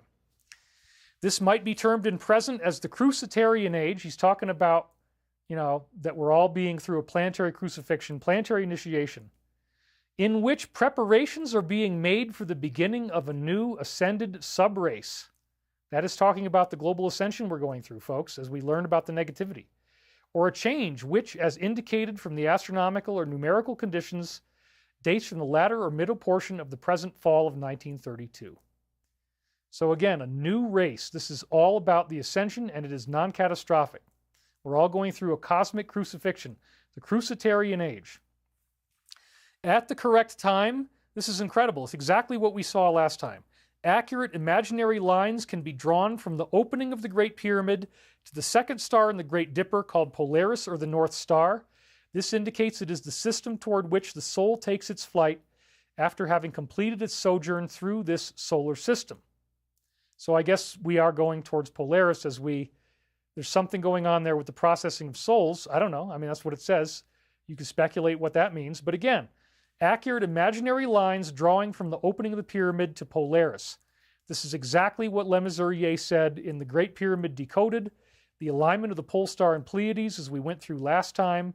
There it is. You remember, Pleiades directly overhead, pole star directly down. That was the alignment. And the coordinates are then set by the scored lines in the descending passage, exactly like Casey said, 2141 BC scored lines. So here it is again. At the correct time, accurate imaginary lines, this is Casey's reading, can be drawn from the opening of the Great Pyramid to the second star called Polaris. That's exactly what I just showed you. This indicates, again, the system toward which the soul takes its flight. Okay, that's fine. I don't know if that's true. It's just whatever, but that's what he said. The Dipper is gradually changing, and when this change becomes noticeable, as might be calculated from the pyramid, there will be the beginning of the change in the races. Well, we are experiencing this now. This is the ascension. It's underway. You will have a greater influx of souls reincarnating from the civilizations of Atlantis, Lemuria, and whatever these are, La, Ur, or Da. La, Ur, Da. I have no idea what that is, but okay. These are probably names that we've lost in the sands of time. These conditions are indicated in this turn in the journey through the pyramid. Again, the changes in the pyramid timeline and the specific dates. Well, one of those dates is 9/11. One of those dates is the 2007 economic collapse. It's incredible.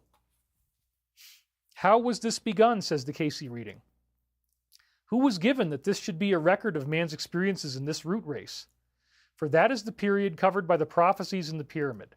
This was given to Ra and Hermes in that period during the reign of the Egyptian king Ra-Rart. So Ra also is a name for Ra-Ptah, which was Casey's prior incarnation. They said in the Casey readings that he built the pyramid with this incarnation of Jesus, who was known as Hermes, and that Hermes was the great architect, and Ra-Ptah helped him. So here it is right here. It was given to Ra and Hermes, and the Egyptian king at the time was called Ra-Rart. When there were many who sought to bring to man a better understanding of that close relationship between the creative forces and that which is created between man and man and his maker. Forgive the masculine gendered language, that's just the 1930s. Only those who have been called may truly understand. Who then has been called? So the question is, again, who's the channel? And it says, whosoever will make him or herself a channel may be raised to become a blessing for others. That is all that entity body is able to comprehend. So as you get called through initiation, you can become a channel, who having his or her whole measure full would desire more to do so to his own undoing. Oh, so this is a very important point. If you have your measure full and then you desire more, in other words, If the universe is filling you with spiritual blessings, and you're, which everybody has blessings, if you're never satisfied, if you always desire more, this will create your own undoing. So if you want to be a channel, you have to get beyond materialism. You have to stop desiring more. Some of the greatest prophets and scholars and monks lived in extreme poverty. Casey certainly was one of them. He was always broke, but he did these amazing things. And I've been very broke for the last 3 years, so I totally know what this is like.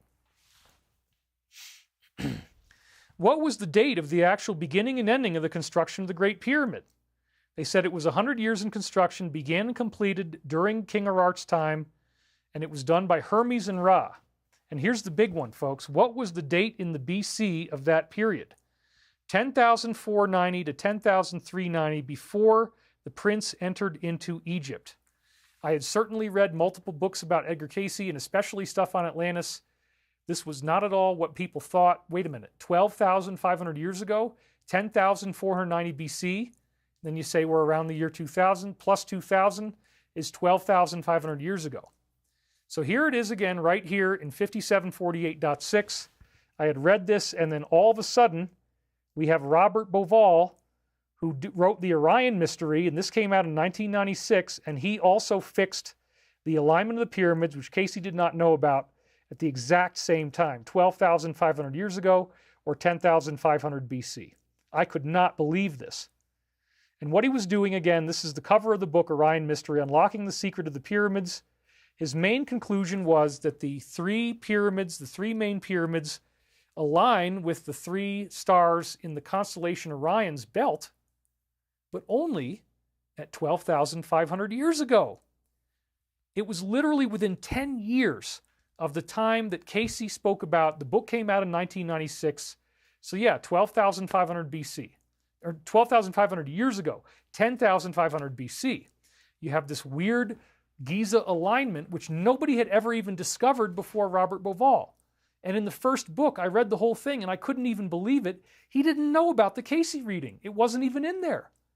It was quickly discovered. I mean, lots of people saw this, and they wrote to him, and then he wrote future books, such as with Graham Hancock, where they went into this, like the Mars Mystery, and they mentioned that Cayce prophecy. But it was incredible that he used a scientific process to align the pyramids with the belt of Orion, and it came up with exactly that date of 12,500 years ago. I could not believe this. He also noted that circa 2450 BC, which is again different than 2141, the other alignment we saw, there's a different alignment. And this is where the shafts, there's these air shafts in the pyramid, they align on the left with Alnitak, with Sirius, and then on the right with Beta Ursa Minor and Alpha Draconis. So again, this seems to indicate that as we go through this ascension process from the king's and queen's chamber, that our souls might end up going to other planetary systems. That seems to be what's implied by this. And whatever the date means, Bauval had an interesting theory on that, which we're not going to get into right now. Then we have the fact that there are multiple Orion alignments worldwide. This is just one little poster I found, and it doesn't even cover all of them. You got Egypt, you got China with the Xi'an pyramids, you got Mexico at Teotihuacan, then you got Orion's belt. Another one that is not mentioned here in this list that I've covered in other shows is actually Angkor Wat in Cambodia. Once again, Graham Hancock wrote a whole book where one of the main points was that there's this Giza alignment again at Angkor Wat. So it's like a worldwide civilization that built these megalithic stone architectures, and they all align them with the constellation Orion. So let's read more of this reading, because it's still not over. It's amazing. What definite details are indicated as to what happens when we enter the period of the king's chamber, which, as you remember, is the time period that we're in right now. It flags the years 2001, 9/11, 2007, the economic collapse that really accelerated in 2008, and it also flags other dates as well. But it includes 2012, and I showed you that in the previous show. The 2012 date is clearly flagged. All you have to do is not change the dating system as Le Mesurier did. It's incredible. So 2012 is also there. That's the Mayan calendar end date, which is also the end of the age of Pisces into the age of Aquarius, which the Law of One and many other sources say is correlated with the solar flash, this pole shift, this kind of catastrophic change. And it wasn't until Michael prophecies we learned maybe it's not going to be a catastrophe. So yeah, we're in that period of the king's chamber now. What definite details what's going to happen?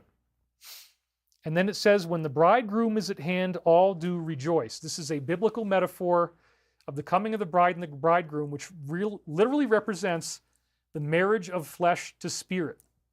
When the flesh becomes spirit, when you gain a light body, that's the period of the king's chamber. Isn't that exciting? Because we're in that period now.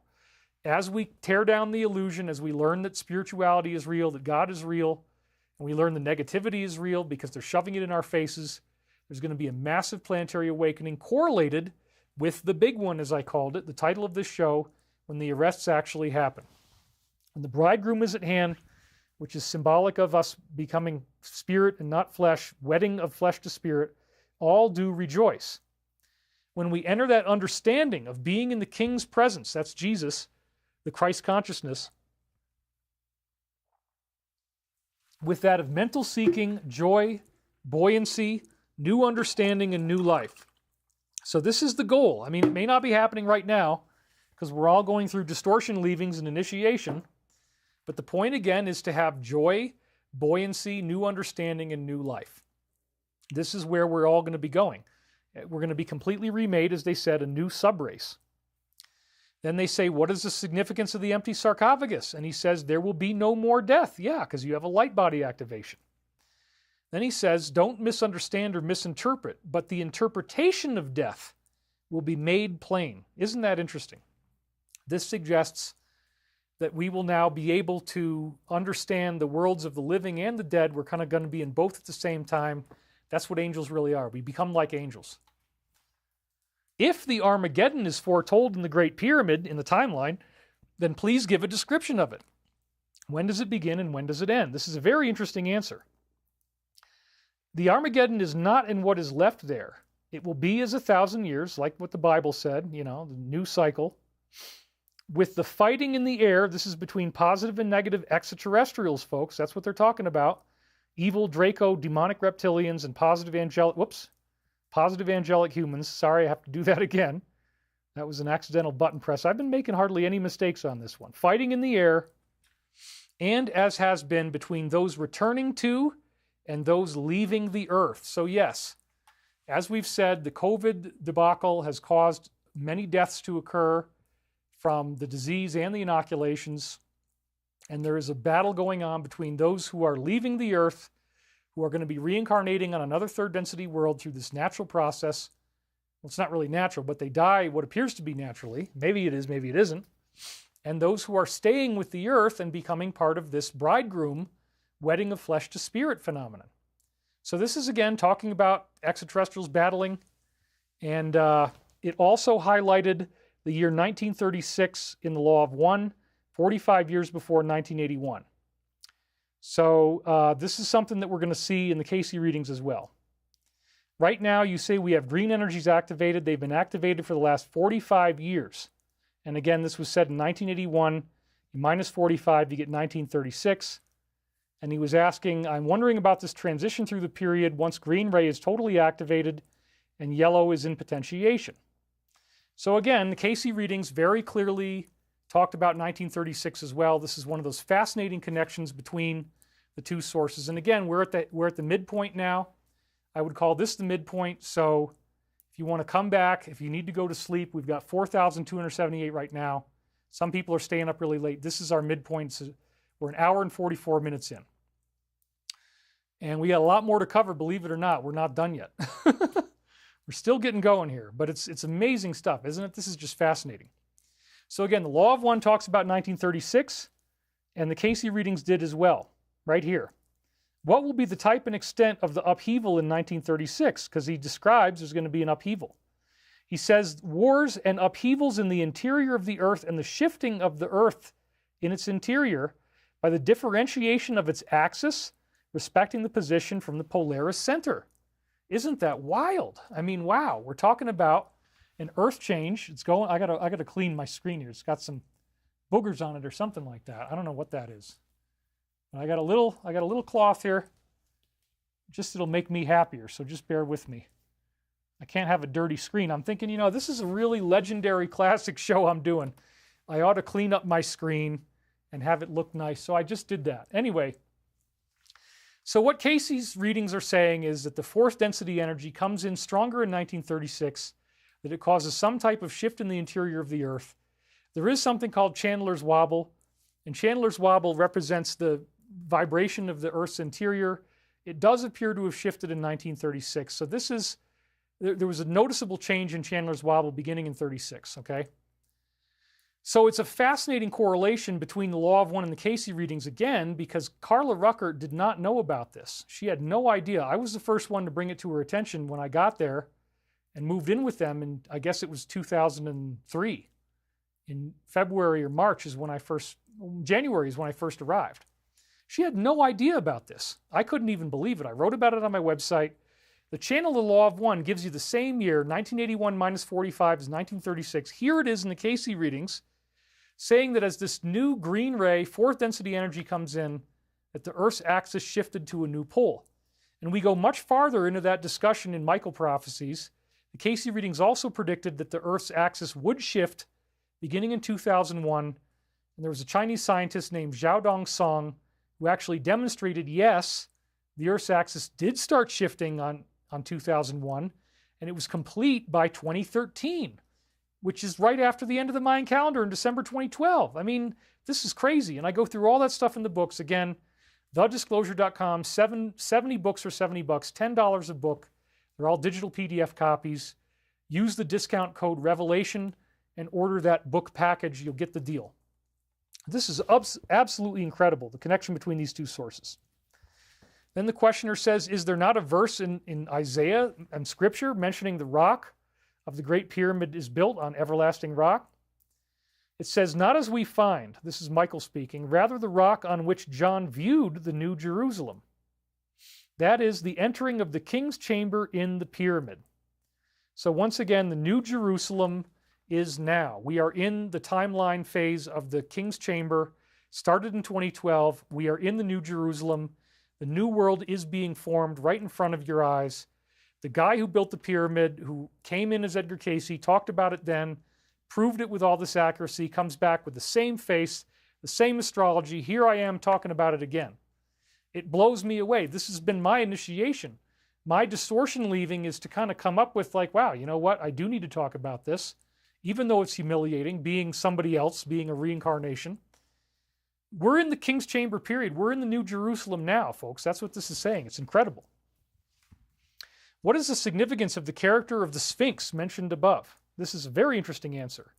In this particular period of Arar art, that's 12,500 years ago, and the priest, which is Rata, that began those understandings and passed through those of the hell in the misinterpretation of same. This is a very important clue here.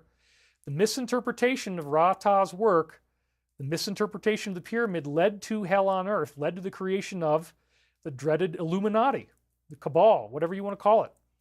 Their whole occult underpinning is based on the misinterpretation of these teachings, which has dragged us through hell. That's what it says right there. There was even then the seeking through those channels today called archaeological research. With the storehouse or record house where records are still to be uncovered, a chamber under the Sphinx, the passage from the right forepaw to the entrance of the Hall of Records. He mentioned this in many readings, the record tomb.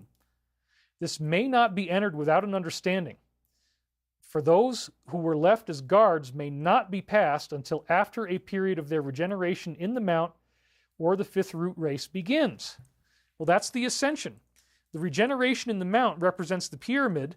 And again, the pyramid represents the earth. We're all going through this regeneration. We're all going through collective crucifixion, collective ascension, the coming of the bride and the bridegroom, the wedding of flesh to spirit. This is happening now. We are in this period of time now. And so right now is the most important part of your whole life, the most important part of all your lifetimes.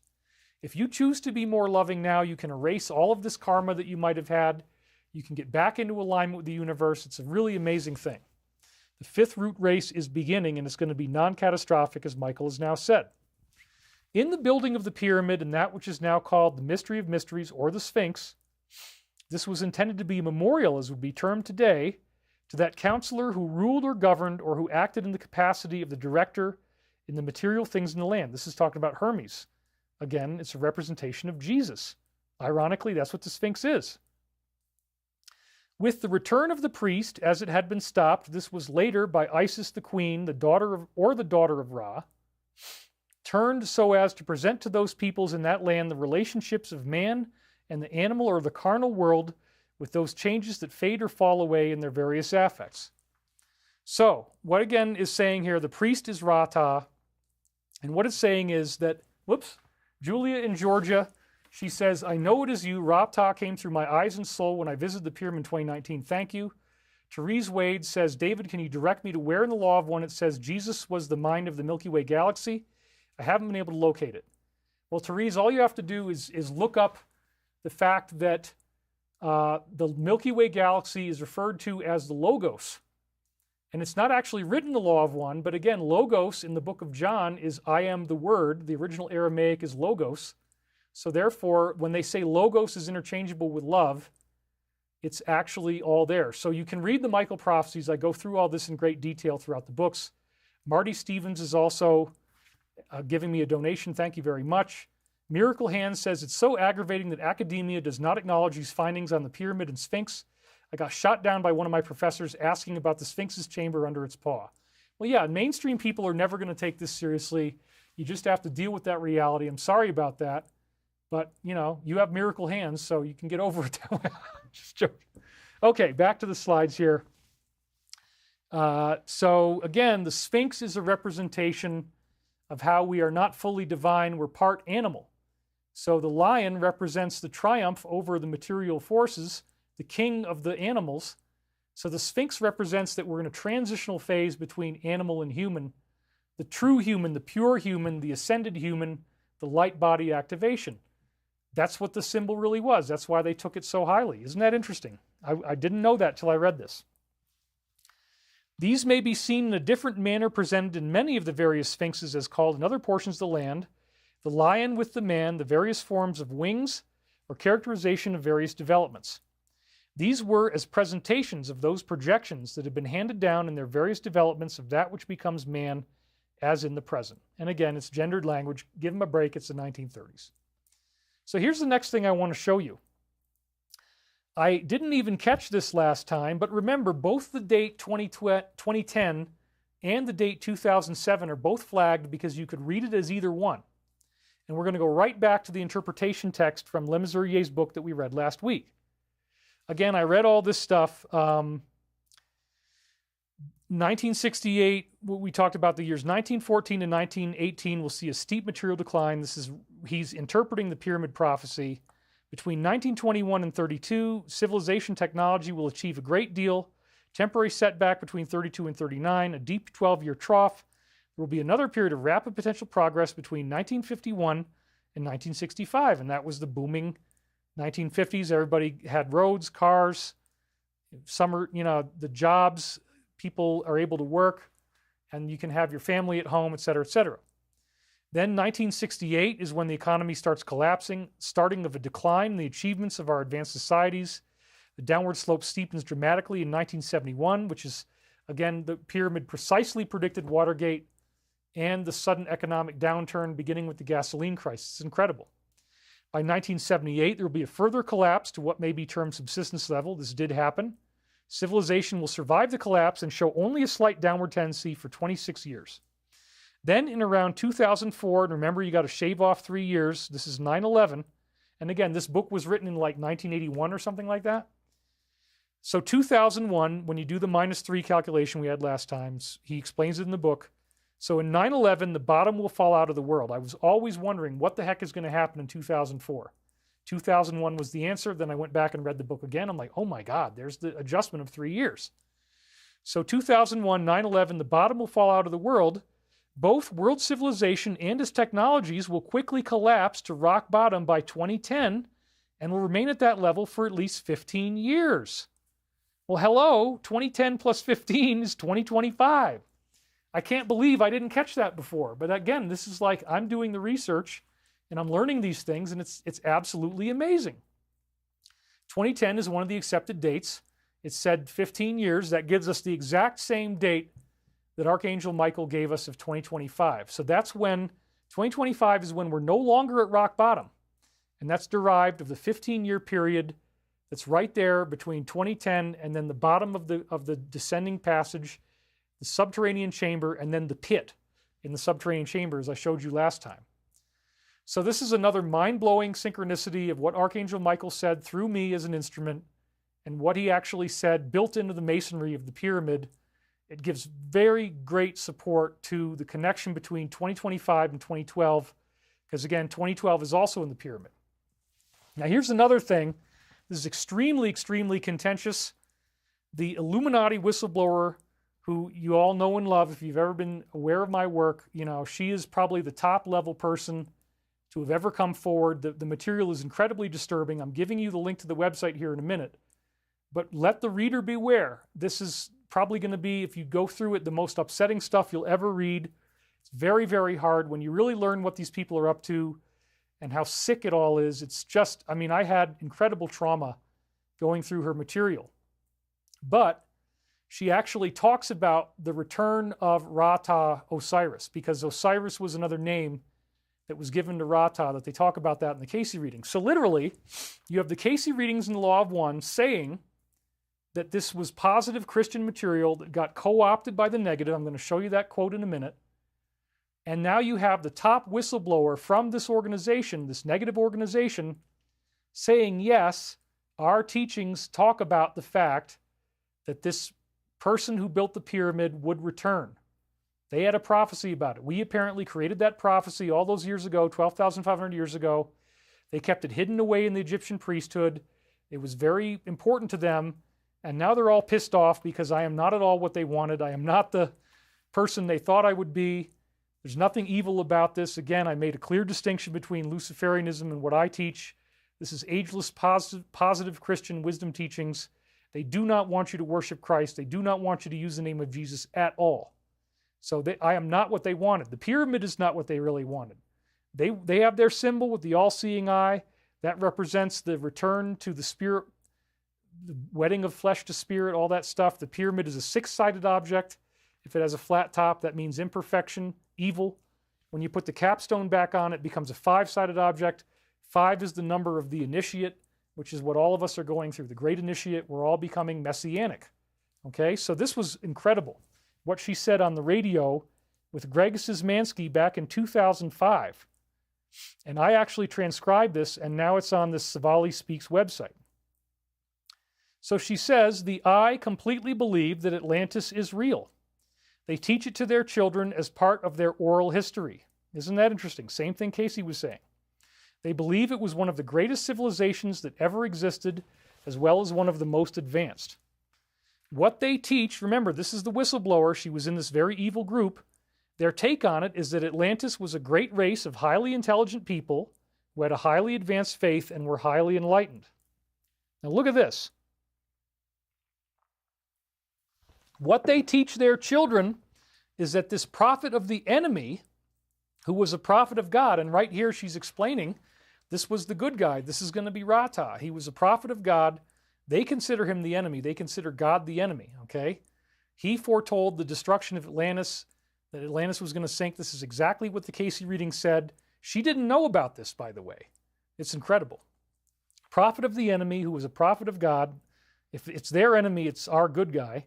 He came and foretold their destruction, the destruction of Atlantis, if they didn't change their ways. Holy crap. The top whistleblower is confirming what it says in the Law of One in the Casey readings? Yes.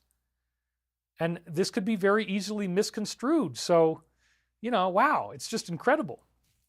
I mean, they think that something's happening, and it's totally the opposite. It's really funny. They laughed at the prophet. In fact, they killed him. And this is, again, the story of Ra-Ta. I guess sometime afterward, we were taught that a few inhabitants escaped, but the great city was tragically lost. So again, he was the good guy. That's why they didn't like him and laughed at him. To this day, they mourn the loss of Atlantis because they feel that these were, and then she corrects herself, the few survivors who left were among the great people who helped found the free, she's going to say Masons, what you would call the precursors of Illuminism. This is the bloodline of Cain. The bloodline of Cain, again, superficially in the story of the Garden of Eden, you got the serpent in the garden, and he is a reptilian, and so they think they have this evil satanic bloodline that goes back to the time of Atlantis, and they were pissed off that this prophet foretold their destruction. They laughed at him, they killed him, they didn't like him, but she identifies him as a prophet of God because God again said that this civilization was going to be cleansed, that this civilization would not be allowed to exist. Atlantis sank under the ocean, became Antarctica. There was a pole shift. It used to be in a tropical region, now it isn't. So she's clearly saying this prophet was the enemy of Illuminism. They laughed at him and killed him, and they traced their bloodline to the survivors of the civilization that this prophet said was going to be destroyed. It's literally a perfect correlation between what they said back then and what happened now. Apparently, they also had a prophecy that Osiris would return, but I don't think they realized that this prophet was Osiris. They have it as somebody else. But again, they didn't get what they wanted. They didn't get me being what they wanted. I got the facial similarity. I got the Edgar Cayce connection. We have the astrology connection with Edgar Cayce. This prophet was the enemy of the Illuminism, the enemy of the free blah, blah, blah. Okay? So they're all confused, but again, all of these different data points line up perfectly. We now have Cayce, Law of One, and Savali all telling us this prophet was the good guy. He foretold the destruction of Atlantis. The negative people were the ones who considered themselves to be the survivors, the bloodline of Cain. This is incredibly fascinating. And again, it's so easily misconstrued. I want to do this on video just in case anything ever happens to me. I don't want this to be misconstrued. I wanted you to get my take on it while I'm alive. In case I don't think anything's going to happen to me, but just in case, I want to do this story in my own version so we don't get trolls and haters coming out and trying to paint it in a different way. So there you go. It's incredible. Oh, and here's the same quote again. I guess you needed to see it twice. That's my mistake. I actually accidentally duplicated it.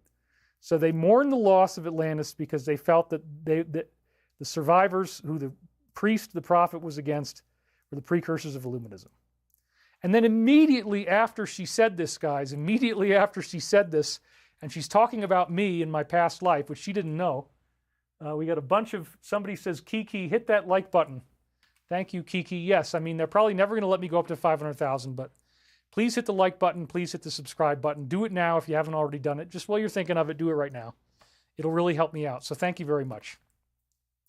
Right after she said this stuff, talking about Rata, which I already knew about the Law of One, I already knew about the Cayce readings, that was when he called on me as the next caller. I couldn't believe it. I was in a complete state of shock because she had just described this whole situation. She just described that I was actually the good guy in that lifetime. They recognized him as the bad guy. They laughed at him. They killed him because he foretold their destruction, so they don't like that. And then boom, there I am calling in. So when I transcribed this, I deliberately spelled my name wrongly because this was 2005. I wasn't even talking about this stuff yet. So I didn't want it to be traceable to me. So I just used Wilcock, which is, he erroneously called me that. Okay, I think we have Dave Wilcock called in. I think you know Dave through email, Savali. And she says yes. And again, you can go read this. I gave you the link. Dave, you want to say hello? And do you have a question for Savali? Sure. Savali, it's great to have you on the air, and I'm really glad you decided to do it. I was the one that talked her into it. Thank you very much. She says, oh, thank you, Dave. It's good to talk with you. Yeah. So there you have it. I mean, this was an astonishing synchronicity. I've never talked about it before because I didn't want people to misconstrue it. But again, she describes Rata, and she says he was the enemy of Illuminism. So he foretold the destruction of Atlantis. They did not like that Atlantis was destroyed. They want to bring it back. Fascinating stuff.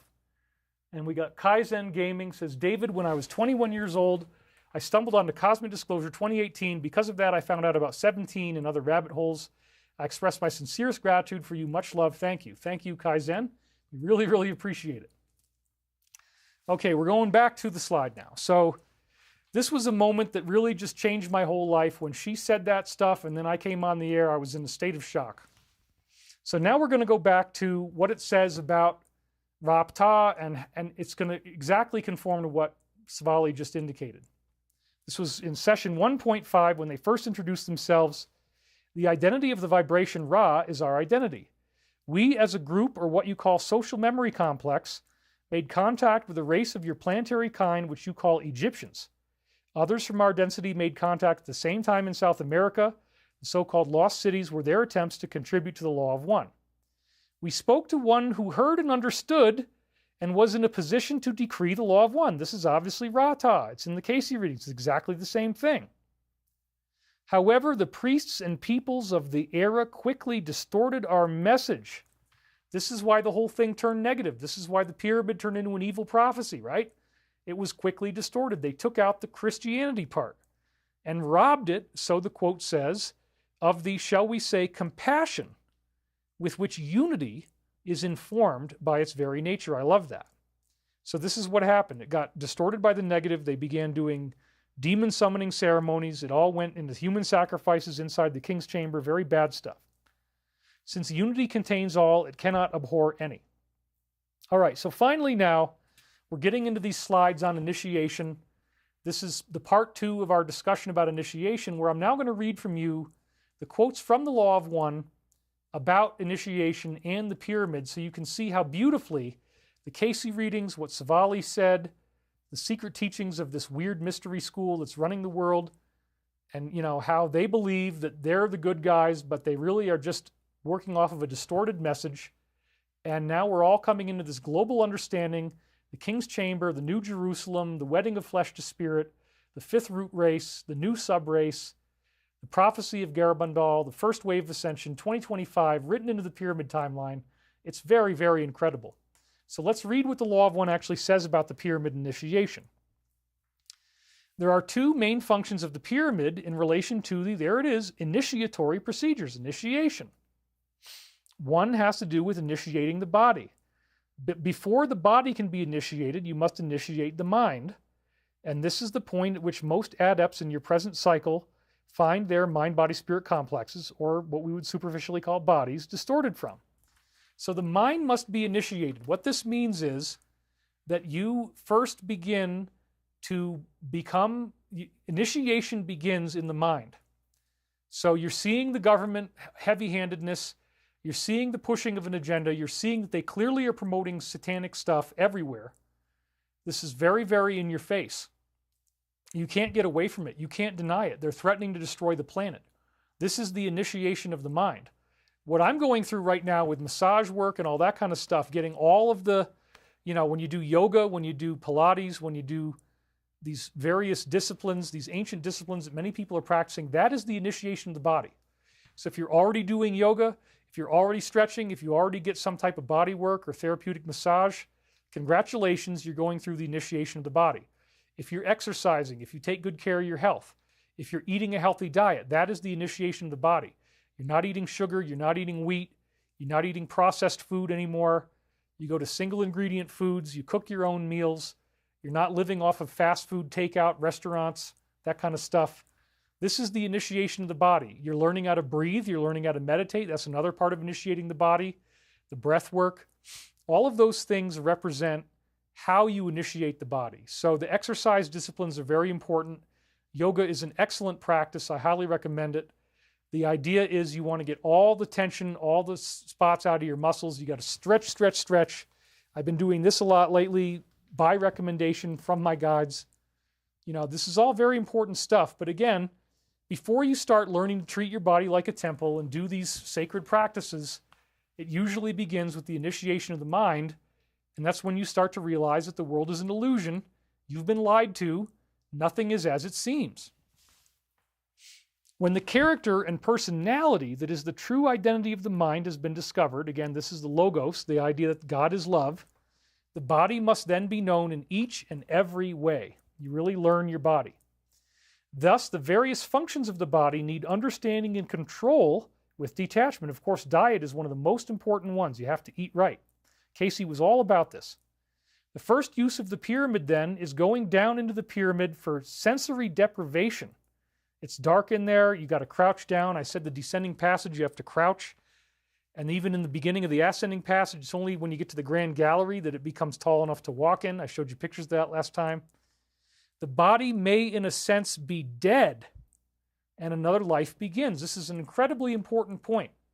Initiation is about feeling like your body has died. You died to the person you thought you were. Now you're a new person. The person who you were when you were ignorant The person who you were when you didn't understand spirituality, when you didn't understand that there was an intelligent universe, that love is all there is, that there's only one identity in the universe, it is loving consciousness. You can't really beat yourself up too much for the stuff that you did before you had that awakening, because you have been, as the Christians would say, born again. Now, again, that term is widely distorted. I don't really use it very much. I'm only using it here to illustrate this point about resurrection. The body must, in a sense, be dead. You begin a new life.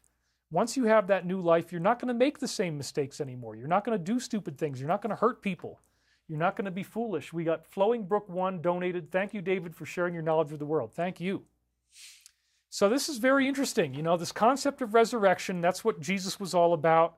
The pyramid predicts his arrival, and the pyramid was intended to put you through an initiation. You go through this dark tunnel. You feel very afraid. You feel like you've died. You got to walk all the way up to the king's chamber to go into the open sarcophagus and go through this healing process. So this is amazing. The body must be dead, another life begins. So again, don't beat yourself up about who you were before you became enlightened. Yeah, you made mistakes. Yeah, you did stupid stuff. Yeah, you hurt people. Yeah, you did things that now when you think about it, you're like, oh my God, I can't even believe I did that. Oh my God. When I said that to that person, when I did that to that person, oh my God, what was I thinking? No, that person who you were is dead. You're going through ascension. You are a new being now. And in your spiritual faith, if you want to have it in Christ, if you want to be saved by Christ, that's fine. Michael Prophecies highly recommends that. However you choose to do it, if you become baptized, if you have a spiritual awakening and you choose not to have it be Christian, you know, as long as you're being loving, you're still going to be on the right track. You're still going to be getting the gist of what this is about. You're falling in alignment with the universe's path. You have a new soul, really. And you don't have to beat yourself up for mistakes that you made before. Please learn to forgive yourself. Self-forgiveness is so important. When you were unenlightened, when you didn't see the universe the way it was, Mahmoud Abadi just donated. Thank you very much. Before you got to that level, you got to just cut the cords to who you were and recognize that you're now somebody else. You've become a new person. That's what this global initiation is about. You're becoming a new person. For the purposes of initiation, the size of the pyramid needed to be large enough to create the expression of towering size. So the entrance point of multidimensional intelligent infinity, which is the energy the pyramid harnesses, pyramid, fire in the middle, this entrance of multidimensional energy would completely pervade and fill the king's chamber, so your entire body can rest in this sarcophagus in the focused area. Furthermore, the pyramid had to be built big enough for healing purposes, so both the priest or priestess who's channeling with the crystal and the person who's going to be healed can stay in the king's chamber. It's fascinating. It has to be really huge. We wish to point out once again that the time of the pyramids, as you would call it, is past. Although it is indeed a timeless structure, the streamings from the universe at the time we attempted to aid this planet required a certain understanding of purity, and now the grid has moved. So it's not as high octane as it used to be. This understanding has, as the streamings revolve and all things evolve, changed to a more enlightened view of purity, which is what they expressed with Christianity. Thus, there are those among your people at this time whose purity is already one with the Creator, intelligent infinity. Without the use of any pyramid or structure, the healer and the patient can gain healing. So this is important. You don't need to go into a pyramid. Those who heal may be of any density which has the consciousness of the spirit. This can include 3rd, 4th, 5th, 6th, and 7th. So in 3rd density, you can heal spiritually. The 3rd density, as it says right here, can be one in which healing takes place just as the others. However, there is more illusory material to understand, balance, accept, and move forward from. Again, the illusion here is very thick, and the key again is to understand, balance, accept, and move forward. Learning to love yourself, not beat yourself up for who you were before you had your reawakening, your resurrection. The gate to intelligent infinity can only be opened when an understanding of the instreamings of intelligent energy are opened to the healer. These are the so-called natural laws of your local space-time continuum and its web of electromagnetic sources or nexi of instreaming energy. Know then first the mind and the body. So this is where most of us are now. Very important point. Then, as your spirit is integrated and synthesized, as you begin having dreams, visions, synchronicity, etc., the spirit will harmonize into your mind-body-spirit complex so that you can move among the dimensions and open the gate to intelligent infinity, thus healing yourself by light and sharing your light with others. I love this line. True healing is simply the radiance of the self. When you really understand what the self is, the capital S, causing an environment in which catalyst, which we talked about in the previous times, it's things that upset you, can occur, which initiates, there's that word initiation, the initiation into the recognition of the self, with a capital S really, by self, of the self-healing properties of the self.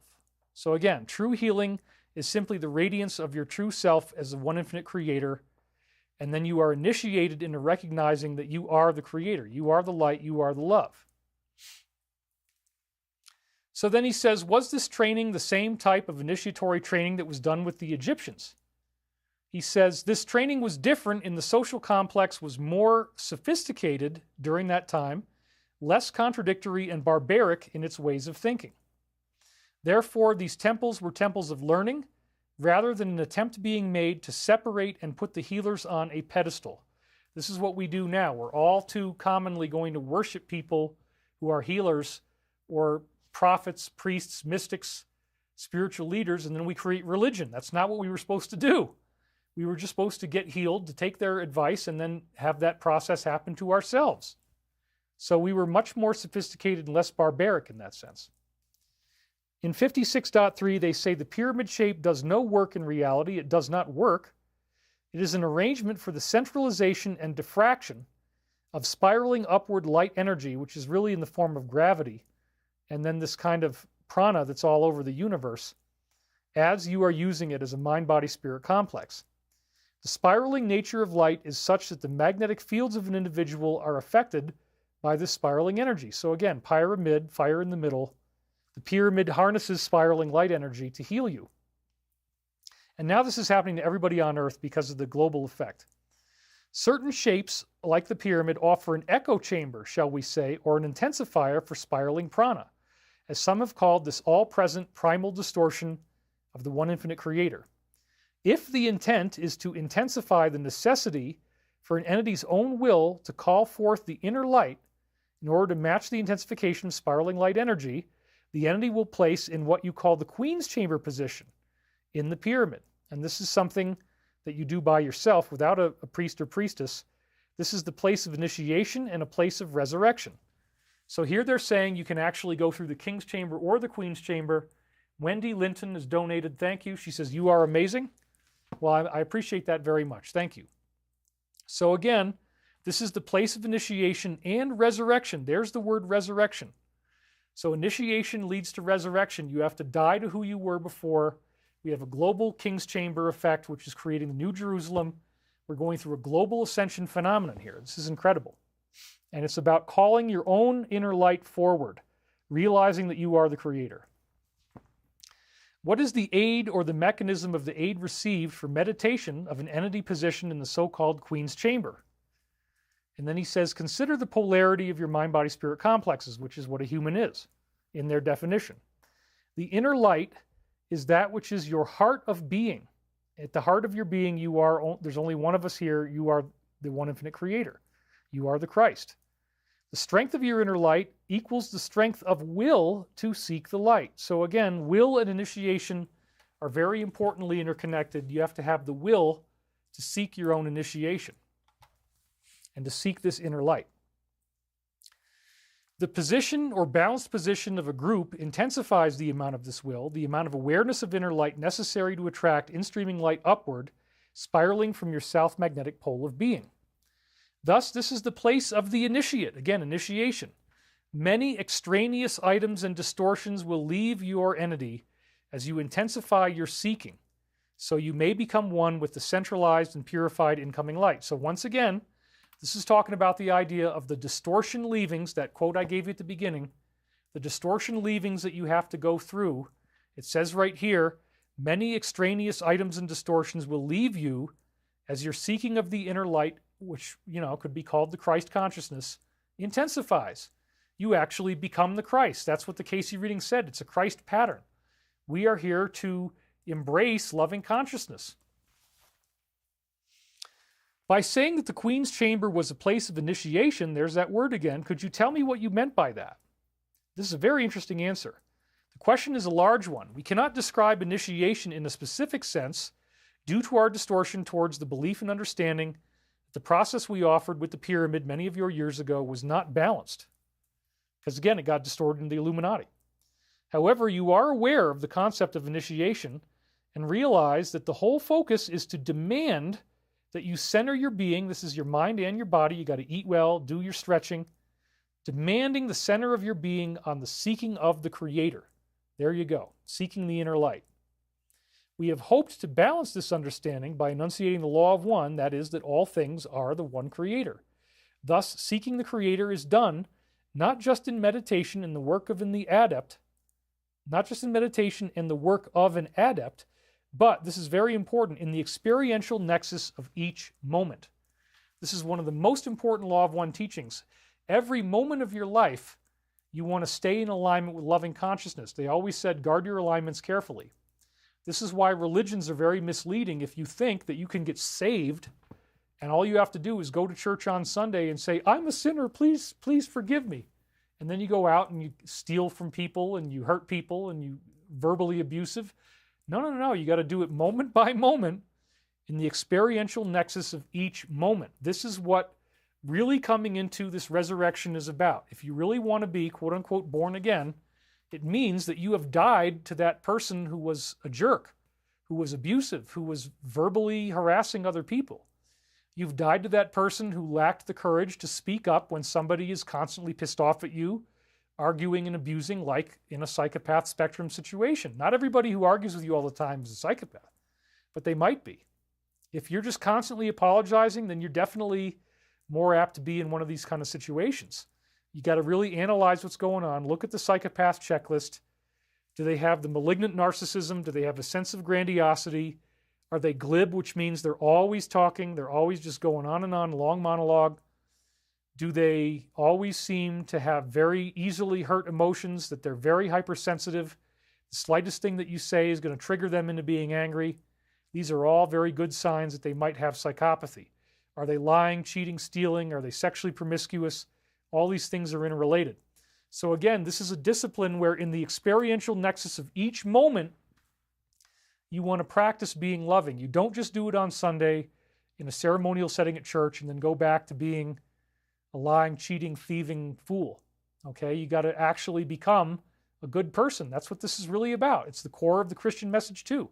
These are all very interrelated. So the experiential nexus of each moment. The initiation of the Queen's Chamber has to do with the abandoning of your ego self to such a desire to know the Creator within you in full, that purified in-streaming light is drawn in through all of your chakras or energy centers. We do have 7 of them. That's what the Law of One says. Hinduism was right about that. Where it meets in the indigo ray, which is your pineal gland, the third eye, opening the gate to intelligent infinity. This makes you psychic. And it says, once you've done this, when you've abandoned yourself to such an extent that you want to become the Creator, you want to become a loving being all the time, now you experience true life, or as your people call it, such as in Christianity, resurrection, true life. You are now truly alive. You are truly becoming one with the Creator. You are learning what you're here for on earth. This is so beautiful. I love this teaching. It is our honor and duty to attempt to remove the distortions that the use of the pyramid caused in the thinking of your peoples and the activities of some of your entities. Again, this is the deep state and how they turned it evil. We do not deny that the pyramid shape is effective, nor do we withhold the general gist of the efficacy. However, we wish to offer understanding, limited though it is, that contrary to our naive beliefs many thousands of years ago, the optimum shape for initiation does not exist. Now, I read this to you before. Okay, I get it. I did read that before, but now we're going to go a lot deeper than we did before because this quote goes much farther, and I wanted you to hear the rest. So again, the pyramid they thought was an optimum shape for initiation, but now they're going to explain why they say that. When we on the planet Venus, they say they originally started on Venus as a positive society, when we were aided by 6 density entities during our own 3D experiences, We were less bellicose, meaning evil, violent, aggressive. We were less bellicose in the extreme, and we found the pyramid to be of help. And this was 2 billion years ago, so they say, and this explains why there's pyramids all over our solar system made out of this transparent aluminum material. Their society expanded throughout our whole solar system, and they built pyramids everywhere, and they found them to be very helpful. In our naivete and third density, we had not developed the interrelationships of your barter or money system and power. And again, if you have free energy, you don't really need money at all because energy is capital. Capital is the idea that there's only a limited supply. If you have free energy, you don't need to create a buying system. Everybody has what they need. They don't need to pay for gas. They don't need to pay to heat their house. It's a beautiful thing. And so on their planet, they never had money.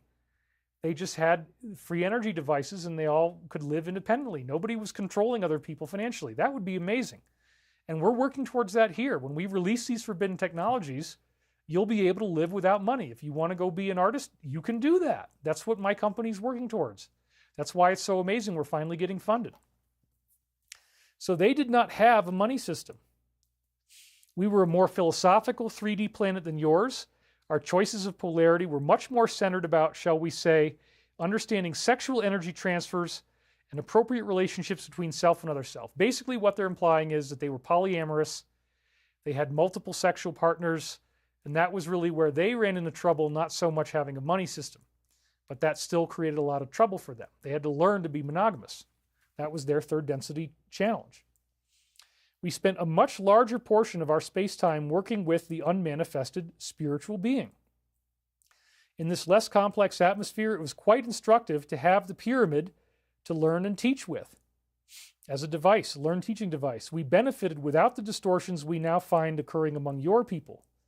We have recorded these differences meticulously in the great record of creation, what Casey called the Akashic record, so this naivete will never be necessary again on any other planet. Thank God. Let's not have this happen again.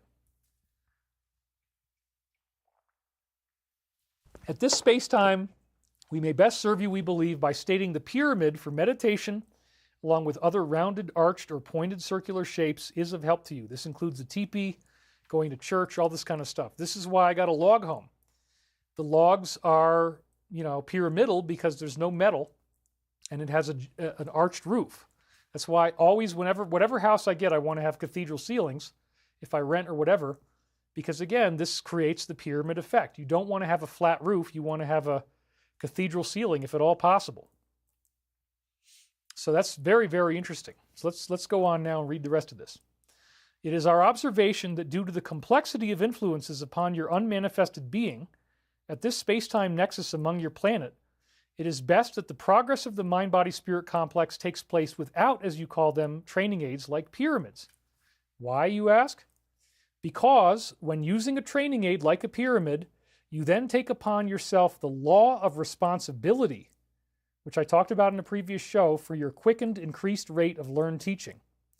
If this greater understanding, if we may use that misnomer, is not put into practice moment by moment, then the usefulness of the training aid of the pyramid becomes negative. This again means if you live in a pyramid, if you live in a house that has a jointed roof, an arched structure, A-frame, whatever it is, if you are in that pyramid energetic, which again is just determined by the structure, just the shape of the walls will cause this energetic concentration to form.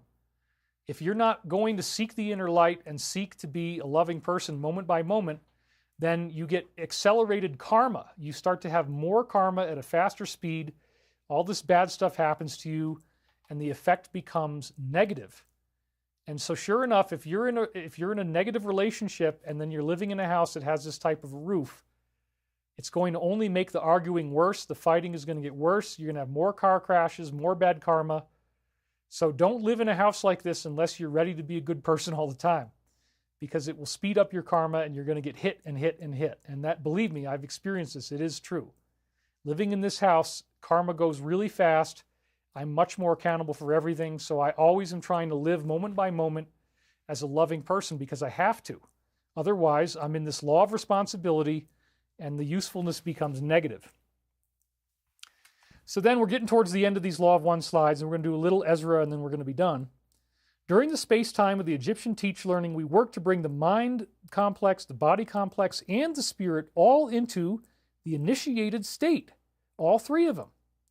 And once you do this, you can then contact intelligent energy and so become a teach learner yourself, where healing and the fruits of this study can be offered to others.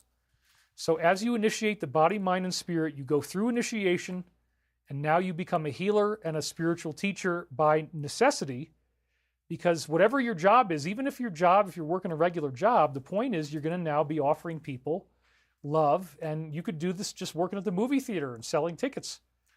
The whole point is you want to inspire people, you want to be loving. That's the point here.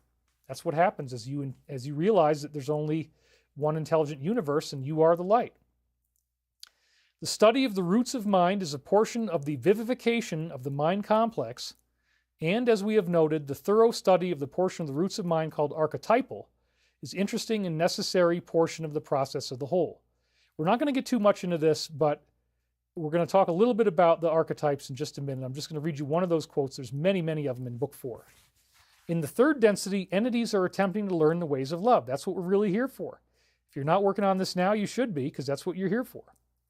Once you can see that everyone is part of one being, it then becomes much more difficult for an undisciplined personality to choose one mate. So that's one of the problems. You have to have a disciplined personality. When you start to understand this oneness, if you don't have discipline, if you don't have initiation, if you don't have honor, then as you start to feel this universal love, you're going to want to be sexual with a lot of different people. And that is a big trap. Promiscuous sex is what got them in trouble back on Venus, but what they're saying is that as you fall into this loving consciousness, you can open yourself up, you can say, well, you know, I love everybody. But they're saying that if you lack discipline, that turns into promiscuity, which you don't want to do. So once you've chosen one mate, you initiate yourself into a program of service. So there is another form of initiation. Being in a romantic, monogamous relationship is a program of service. It is an initiation, because now you're serving this other person through learning to trust, learning to love, learning to be able to be there for each other so that the person doesn't feel insecure because you're not happy with them sexually. You want to have other partners. That's an undisciplined personality, as it says right here. It is much more likely, if you're undisciplined, that sexual energy will be dissipated randomly and you won't have either great joy or great sorrow if you're a womanizer, depending on these experiences. And that's very true. Therefore, the green ray loving energy transfer, being almost without exception the case in the sexual energy transfer prior to the veiling, remains weakened if you're undisciplined and promiscuous. You don't have significant crystallization. So this is an important point. Initiation is about being in a monogamous relationship. The value of what you call astrology is significant when used by initiated entities, which understand, if you pardon the misnomer, the sometimes intricate considerations of the law of confusion. So again, once you become initiated, you want to pay attention to astrology. Each planetary influence enters the energy web of your sphere. Those upon the sphere are moved. Remember, motion is very important in the law of one. Much as the moon moves about your sphere, moving the waters upon the deeps. So you will be moved by planetary energies. It will change your attitude, change the way your mind works, and you need to learn this. Your own nature is like water moved by the moon, right? In the tides, in that you, as mind-body-spirit complexes, are easily impressed and moved. So that's what astrology does. It moves us like the moon moves the tide. Indeed, this is the very fiber and nature of your journey and vigil in this density. When do they ever say that? That's incredible. To not only be moved, but to instruct yourself as to your preferred manner of movement in mind, body, and spirit. This is really beautiful. Learning that you are like the water, it's part of being an initiate, that the astrological influences do move you like the full moon, which we're in right now, and that can make you go crazy, so just remember, be very nice right now.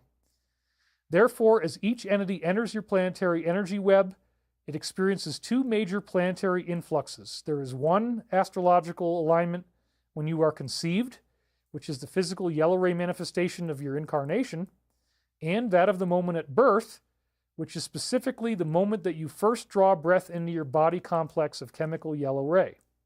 So apparently you need to do a conception chart and a birth chart. Most of the time we only do a birth chart. Thus, those who know the stars and their configurations and influences are able to see a rather broadly drawn map of the country through which an entity is traveling, or may be expected to travel, be it upon the physical, the mental, or the spiritual level. Such an entity who knows the stars, again, this is part of being an initiate, is paying attention to astrology, will have developed abilities of the initiate, which are normally known among your people as psychic or paranormal. So if you want to be psychic, we got donations flying in. Non-military said the KC has led a group of people in Ohio to work in hospice due to exposing the public to the law of one. Patients and workers here care about him. Kay Wamsley just donated as well, their first super chat. Thank you very much, Kay. So yeah, this is fascinating because what it's saying again is that the initiation that you go through will lead to you having these initiated abilities, which means you become psychic and you have paranormal ability. And you really want to pay attention to astrology. It'll really help you. We find it more nearly appropriate to discuss our plans in acquainting initiates, there it is again, upon your own planet, with this particular version of the archetypes of the archetypical mind. Our first stage was presenting images one after the other in the following order. This is the 22 tarot cards, okay? So we're going to get through this now, but very quickly. 1, 8, 15, 2, 9, 16, 3, 10, 17, 4, 11, blah, blah, blah, blah. So you can read all that. But that's the way they would present the cards. We don't really need to go through all this. I'm just showing you the point about the archetypes and how much they love to teach this. In this way, the fundamental relationships between mind, body, and spirit could begin to be discovered. For as one sees, for instance, the matrix of the mind in comparison to the matrices of body and spirit, you can draw certain tentative conclusions. Again, this goes into all the archetype study. Book 4 is all about this stuff. It's very complex. When at length the student masters the visualizations, considers each of the 7 classifications of archetypes relating between mind, body, and spirit, we then suggest considering them in pairs, 1 and 2, 3 and 4, 5, and then 6 and 7. This is how they did it back in Egypt. You may continue in this form for the body and the spirit archetypes. Again, there's 7 of the body, 7 of the mind, and 7 of the spirit. This is one of the important things about the tarot. You got 21 cards. There's 7, the first 7, the second 7, and the third 7. 7 times 3 is 21.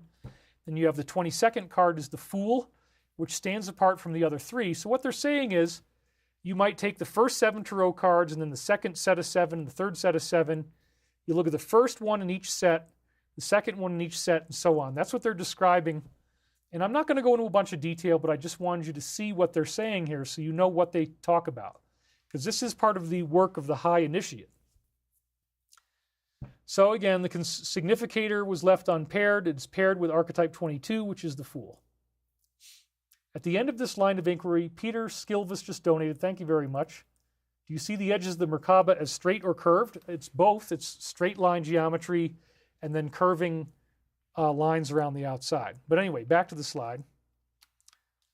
The student is beginning to now grasp more and more deeply the quality and resonance of each archetype.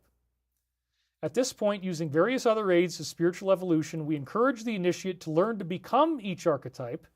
And they also say this is the same thing in the Jewish Kabbalah. So the Kabbalah has 22 Sephiroth, which again is a Judeo-Christian teaching. And so you don't have to be like, oh my God, it's tarot cards, that's evil, that's not Christian. No, no, no. The Sephiroth is the same thing. Kathy Mansell just donated $50. She says, thank you for all you do for humanity. Your words of wisdom truly resonate with me. Thank you, Kathy. We appreciate that. You got a pink thing for donating $50.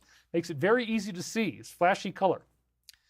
So again, we encourage the initiate to learn to become these archetypes. It could be Kabbalistic Sephiroth, same thing. Most importantly, know as best as possible within your illusion when the adoption of this archetypal persona is spiritually or metaphysically helpful. So you want to learn how to be all the different phases of the human soul's evolution, that you can become these archetypes at will. And, you know, that's a very interesting meditation and one that I have definitely contemplated. It's acting, right? I mean, learning to be funny, learning to be a comedian, all that is related. As you can see, much work was done creatively by each initiate. So you do a lot of art, a lot of theater creativity. We have no dogma to offer, he says. Each perceives that which is needful and helpful to the self.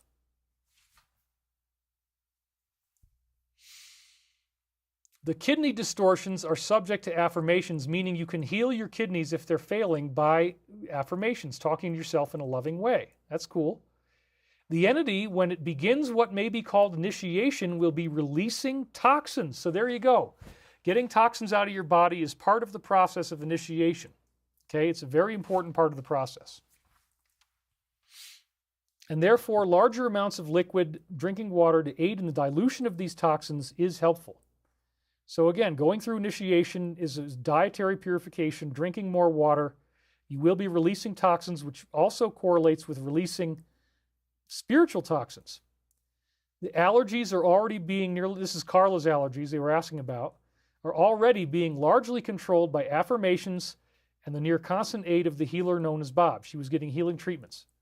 Further aid may be achieved by relocating where you live. Remember, you got to have the arched shapes, the high ceilings, and further vigilance against humidity, which in Kentucky they have a lot of that, exceeding the healthful amount in the atmosphere breathed. So you don't want to be in an overly humid climate. Mental, emotional, because one of the things that happens in the humid climate is you get lots of mold and then you're breathing in toxins, which you then have to get rid of. So drier is better. That means in some ways, you know, like when I used to live in Sedona, that was better because you're out in the desert. Up here, I have a dry climate. If you're too humid, you're going to get mold, and that's going to create toxicity, which is, again, a portal for the demonic. The mental emotional distortions are somewhat less easily lessened. However, the questioner and instrument together shall find it possible to do such a working. I'm going to come back to a couple of points here, but I have to get in a question here about myself. It does seem to be critical at this point, and this is the very last session. This is session 106, the last session that was ever asked. At this point, Don Elkins was having a real health collapse. Can Ra tell me what is physically wrong with me and what's causing it and what I could do to alleviate it? The questioner is one also in the midst of further initiation. At this point, he was having a mental health collapse, so initiation can be very difficult to go through. That's the point. He's going through initiation. During this space-time, the possibility for mental emotional distortion approaching that which causes you to become dysfunctional is marked. In fact, he died shortly after this session came through, believe it or not. Furthermore, the yellow ray chemical vehicle of the questioner, which is your physical body, is aging and has more difficulty in absorbing needed minerals such as iron. So this is important as you go through initiation. You got to tune up your diet and your digestion. And other substances such as papain, potassium, and calcium. Well, I found this really interesting because papain is actually a digestive enzyme. So right here, there's a very practical tip from the Law of One that says if you want to go through initiation, especially as your body is aging, you need to supplement your enzymes. My dog is dying, as I said. I'm feeding her enzymes now. I take enzyme supplementation with every meal as well, and it does help you quite a bit. You really need to get those minerals in. So that's another thing on initiation. At the same time, your yellow ray body begins to have more difficulty eliminating trace elements such as aluminum, hence the hot baths. You'll be able to sweat out your toxins that way. Same thing with yoga and other types of exercise.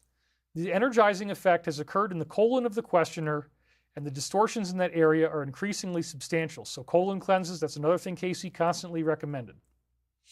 Lastly, there is a small area of infection in the mouth of the questioner which needs attention. By the way, I'm seeing myself on the thing. I got a bug bite here.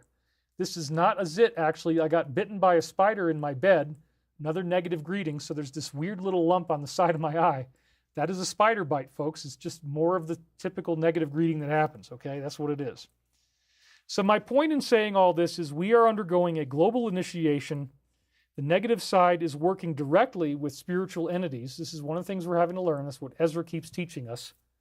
And it looks like I'm not really going to have time to go through those slides this week. I guess I'll have to do it next week. Hopefully we don't have World War III between now and then. I'll do a few of them, but not very many. As I said before, demons will always despise you for simply being human. If you make a deal with these entities, they will not treat you well, no matter what. So anybody who's doing this kind of work, believe me, if you're human, they hate you and they want you dead. You can't change that. No matter how much you try to please them or do what they want, they still want you dead. So don't think for a minute that it's a winning strategy to play around with demons. You know, they're negative beings, and the simple fact that you're human, no matter how much you've served them, they want you dead. They want you to kill yourself. They want you tortured. They want you sexually abused. It doesn't matter how much you please them, they will always want you dead. This is a very important point for anybody who's playing around with this stuff. As I said, the primary thing that the primary persona of the DS right now is of not a male but a female psychopath, which is about tone policing. They want you to, anytime you're with a female psychopath, almost without fail, they want you to be like Mr. Rogers. This is one of the things I kept noticing in various situations I found myself in, coworkers, bosses, whatever it was. You're not allowed to ever get upset. You're not allowed to ever deviate from Mr. Rogers.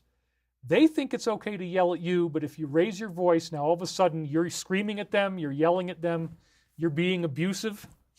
And so they want you to be non-masculine, to have no boundaries, never stand up for yourself. That's where you're at the ideal, is that you act like Mr. Rogers.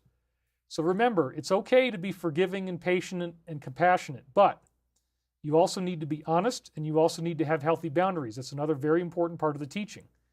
Don't just roll over and play dead and allow somebody to stonewall you and just, railroad you. That's not going to be good for your evolution.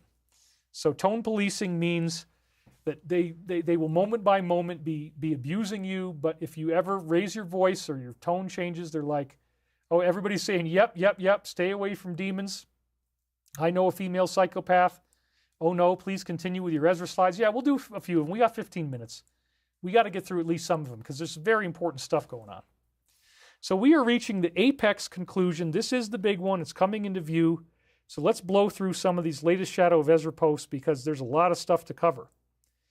Right away, probably as early as tomorrow, we have Israel getting ready to do this massive attack on Hezbollah.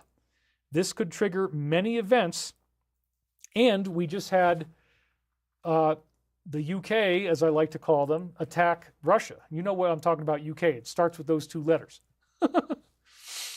So that Russia attack just happened. That's the most recent post they got. Let's see how many we can do in 15 minutes. I'm not going to read them all, but you can pause and read. So the first one we saw was on Telegram. It was back on the 4th. It said, war is coming. That's very concerning because, again, this is their secret hiding place where they like to give you the most coded messages, and they're saying war is coming. It's like, dang. So it's going to get worse before it gets better. And here's another thing. They're talking about the Russian sub off the British coast. We read this one on the last show.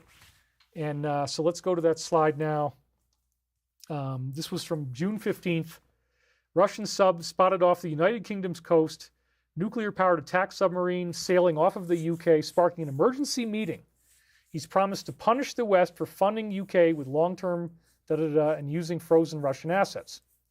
So it is possible that we're going to see long-range missile strikes, maybe out of North Korea, maybe, certain areas where DS is ensconced are going to be hit, probably 20-foot wide explosions, that kind of stuff. Very precision. UFO Mark II just donated. Says, thank you for your free classes, David. Yes, I appreciate it. I'm giving it all away now because, as soon as I become independently wealthy, which hopefully I will, or at least enough money that I'm not freaking broke all the time, I'm giving it away. So yeah, I'm not selling this stuff anymore. And I thank you guys for your support. It's very awesome that you're here with me. I really, really appreciate your ongoing love and your encouragement. So let's do some more Ezra. Okay, this is really important we get through some of this stuff. So it sparked an emergency meeting. So again, something might happen. There might be some precision strikes. This could all be coming this week. I have no idea. I'm just saying there's a lot of hints about it, folks. And then we have the street justice from the Russian military. I had to block out part of this on June 16th. I put that black dot over there because it's a body on the ground. It doesn't look very nice. You can't put it on the show on YouTube. Russians have liquidated ISIS terrorists, taking a number of hostages in a prison in Russia. You can see some of them are handcuffed with gunshot wounds to their head. They received street justice. Oh, man. And the video is 29 seconds long, which again leads us to post 29, saying right here, these networks down at the bottom. Who is the director of North Korea? It's not Kim. He's an actor in the play. The truth would sound so outrageous, most Americans would riot and revolt and reject. These networks are being dismantled. Child abductions for these ceremonies, i.e. Haiti, other third world countries, are paused, not terminated until players are in custody. We pray every single day for God's guidance and direction. We are truly up against pure evil. That is so much more true than most people could ever even imagine. It is a lot worse than you would ever want to believe. And let's have another slide here, because this is really intense. World War III predicted in 3 or 4 months. Anna E. says, thank you for guiding the way. Let's hope we have that long. Give my company a chance to get financed. Here's what it says. The president of Serbia, Alexander Vučić, has predicted that World War III will start in 3 or 4 months, and this was, again, just a couple days ago. So that brings us to, like, let's see, it's like mid to late September, or maybe October, right before the election. Alleged election, if it even happens. He went on to say that his people are being told to check their flour, sugar, and food supplies and prepare. Well, that would be a message to us as well. If we have 3 or 4 months, that would be great. But please go get that stuff that you need. He has a very good relationship with the president of you-know-what. 3 or 4 months is extremely close to the elections. Does he know something? Wow. I mean, that's a pretty strong prophecy right there. 160,000 views. And then Soros is calling his dad the GOAT. It says it right here. He and his son are celebrating Father's Day, and Alex referred to his father as the GOAT. No possible connection to anything the least bit weird, scary, nefarious, or otherwise. Of course, it's totally above board, totally normal. You believe that? I don't believe that. So, underground tunnels and remains in western New York. This is about as disturbing as it gets. Oh, that was only one slide there. But there's the number 30. We got to read that. Human remains found in an underground tunnel in New York. Rochester police said they found human remains in a vacant underground tunnel on Court Street. Officers responded to the tunnel for the report of a deceased person found, and upon the arrival, they found these remains. The cause of death is unknown. 30-second video leads to post 30, and this is a weird one we don't usually get. Would you believe a device was placed somewhere in the WH that could actually cause harm to anyone in the room? This would be like your scalar technologies. Whoops, I didn't mean to hit that button. I meant to hit this button. Getting confused. Scalar technologies, this stuff, energy weapons, that kind of thing, apparently was very real. Fantasy, right? When T was elected, you can't possibly imagine the steps taken prior to losing power by the DS to ensure their future safety. They put these energy things in the White House. When was it reported that T Jr. dropped his SS detail? Why would he take that huge risk given what we know? Again, it was all infiltrated. I can hint and point, but I cannot give too many highly classified data points. Keywords and questions framed to reduce sniffer programs, continually absorbing and analyzing data, pushed to Z terms for eval. Think X keystroke or X key SC on steroids. So very interesting. Then we have a not-so-secret plot to remove JB and replace him with Hillary. We've all heard about this now. Secret Dem plot to remove B. An ongoing secret effort to publicly remove JB is being led by Democrats under the leadership of BO, BC, NP, and CS. B allegedly has until the first debate against T to prove he is still a worthy candidate. Knowing how the Ds operate, it wouldn't surprise me if he suddenly dies. Whoa. So that could be happening. They might just say, you know what, we got to get rid of this dude. We got to change the whole game. Oh, it's so tragic, something happened. So if that does happen, you heard it here first. Very sad. It's all very sad. VDC66, thank you for donating. They talk about the death penalty in Tennessee. I wouldn't agree with this necessarily. This is not what Michael would teach us. We do need forgiveness in many cases here. But this is what it says. Starting next week in Tennessee, these convicted folks will be sentenced to the death penalty. No deals. They passed HB 1663, allowing for the death penalty for certain types of crime. The vote was 77-19, and the 19 who voted against it were all, yeah, you can guess. And they show pictures here. So 144,000 views. Now, this is one of the things that Michael has really stressed with me many times. We don't want to get into a torches and pitchforks witch hunt mentality. If people become a hero, they were trapped in this their whole lives. They had no way out. They're forced to do these things. If you become a hero, there should be some type of clemency, and I think this is happening. We can't just say that if somebody commits certain types of crimes that they should all be put to death. So that's why, again, if you're in this nefarious organization, I'm your best buddy. Who else is going to say that? Who else is going to get on camera and risk public ridicule and say Forgiveness is acceptable in some cases. I am going to say that. I mean, I went through horrible stuff myself. These crimes were done to me, and I'm not saying that everybody should be put down. So we really need to be careful. I've been warned about this in many, many dreams. We can't really even understand what these people go through, the society they've been through, the things they're forced to do. If you don't do it, you're going to be killed. And Savali, that same whistleblower, said there would be a mass exodus out of the group. Most of the people in the group would leave if they thought they could get out and survive and live. So this is an important point. So let's not just get into a witch hunt mentality. That's all I'm going to say on that. Back to the slide again. So who is it who wants World War III so much? This is June 17th. It says the U.S. government is now confirming that you country must first win the war in order to join NATO. How the hell are they going to win the war? John Kirby admits that JB believes NATO membership is in their future. Their only chance of beating this country is if other countries get involved, which obviously leads to WW3. Who wants to start it so badly? And again, 115,000 views. Well, we know the answer. So they're really leading us towards these things. Chrissy Teigen has a weird feeling. This is the next one, June 17th. It's very disturbing stuff. Very disturbing. She is the latest celebrity who fears that DT will be coming after her. She expressed concerns about the possibility of him coming after her in unspecified ways. Says she just has a quote-unquote weird feeling. She's known for deleting thousands of very quirky tweets. She should definitely be worried. Some of the things she has said included, really want to watch, I can't even say any of this stuff, really want to watch kids, seeing little girls do splits, I want to put myself in jail, skinny drinks, okay, I can't even say that, I'm about to, okay. Her pizza parties are coming to an end. I don't think she's going to be traveling to Tennessee anytime soon. No, probably not. Probably not going to Tennessee anytime soon. Oh my God. That's one of the ones I can't even read, okay? Just being honest with you. And then this is the bottom, almost 1 million views. But then look at the tweets that she's done. They are just absolutely hideous.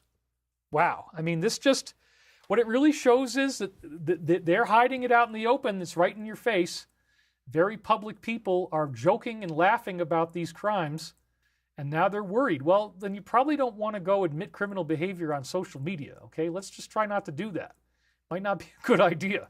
I'll just put that out there as a word to the wise. Imagine that. Don't admit crimes publicly. NATO is putting nuclear weapons on standby? Jesus, when is this ever going to stop? NATO is ready to put nuclear weapons on standby as tensions with Russia and China reach a breaking point. They say nuclear weapons are the ultimate security guarantee to maintain peace. Meanwhile, Uncle Vlad has threatened preemptive nuclear strikes to warn NATO. Good Lord. Again, the ETs are not going to let this happen. So don't worry about it, but it's meant to be scary right now. Jackie H., she just donated. She says, I just arrived, but I wanted to make sure you receive some support from me. I appreciate your work and that you put your neck out for the betterment of humanity. Thank you, David. And then we have Gwen J. Thanks very much for your weekly teachings, David. Today's dying to your old self really hit home, and I very much appreciate with you. Yeah, part of dying to your old self is dying to the people who surrounded you if they were abusive. If you have psychopaths in your life or people that are kind of trending on that spectrum, dying to your old self is saying, you know what, I don't need to feel like I'm going to rescue this person or save this person. I'm out. Anyway, let's go back to these beautiful, amazing slides. So that's a tongue-in-cheek. It's very disturbing stuff. The U.S. has already deployed bombs in several locations in Europe. Oh, my God. Back in America, the super rich have already built luxurious underground bunkers. But again, they're not going to be allowed to do it, folks. The positive angelic ETs will stop this, so don't worry about it. But it is meant to be a global initiation. It's worse than the Cuban Missile Crisis. It's happening right now, and it's longer than 7 days. It's very intense, okay? And then at the bottom, it says here, the Russia-Ukraine war continues to rage on. Two minutes, nothing really came up on that one. And then they kind of allude to fencing around the Supreme Court. This was a funny one. According to on-the-ground witnesses, no fencing is being put up around the Supreme Court. 300,000 views. Well, wait a minute. Why would they bother to tell us that? Why would they bother to say, yeah, there's no fencing around the Supreme Court? Well, there was a previous post they made on Telegram that implied that there might have been posts, the fencing going on. Now, again, maybe it's true, maybe it's not, I don't know. But either way, the implication here is that the Supreme Court is going to come out with some decisions that will be very, very bad for the DS. And if they don't already have the fences up now, they're going to want them up because some people, maybe the people who are supporting the DS, are going to get really mad. Now, we haven't seen this yet, but again, this suggests the end game, the trap springs, the big one. We're getting ready for the big one. We're going through initiation, as I just said, the mass situation that I've talked about so many times. Yeah, so tongue-in-cheek, no fencing around the Supreme Court. Uh-huh. I get it. I see what you're doing there. 300,000 views, amazing. The coach of the winning team in the NBA totally dissed the royal family. This is June 17th. Says the Boston Celtics won the NBA championship. Head coach is Joe Mazzulla. He was once asked how he felt about the royal family attending one of his games.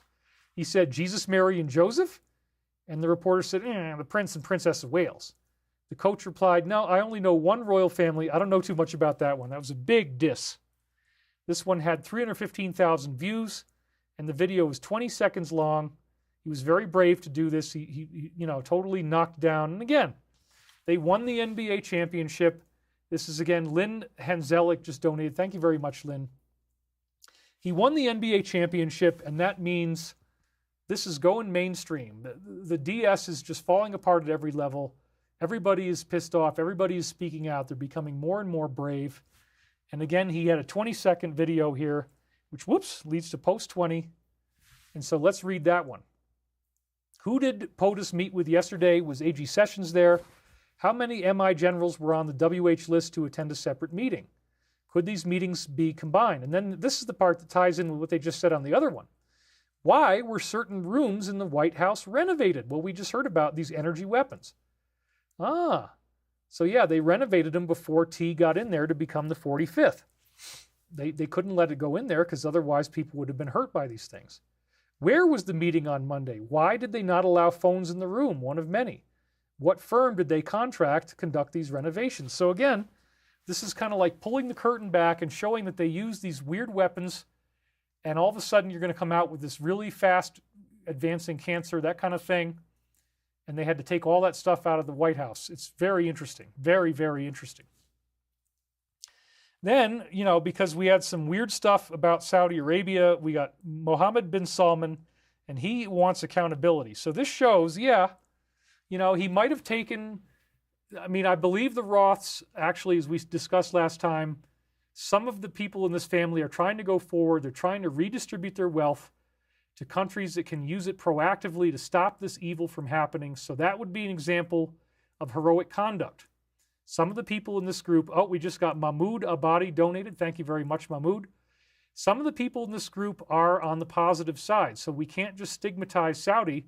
They are part of the alliance, as it has been said before. So if money goes in to help in positive ways, that's actually a good thing.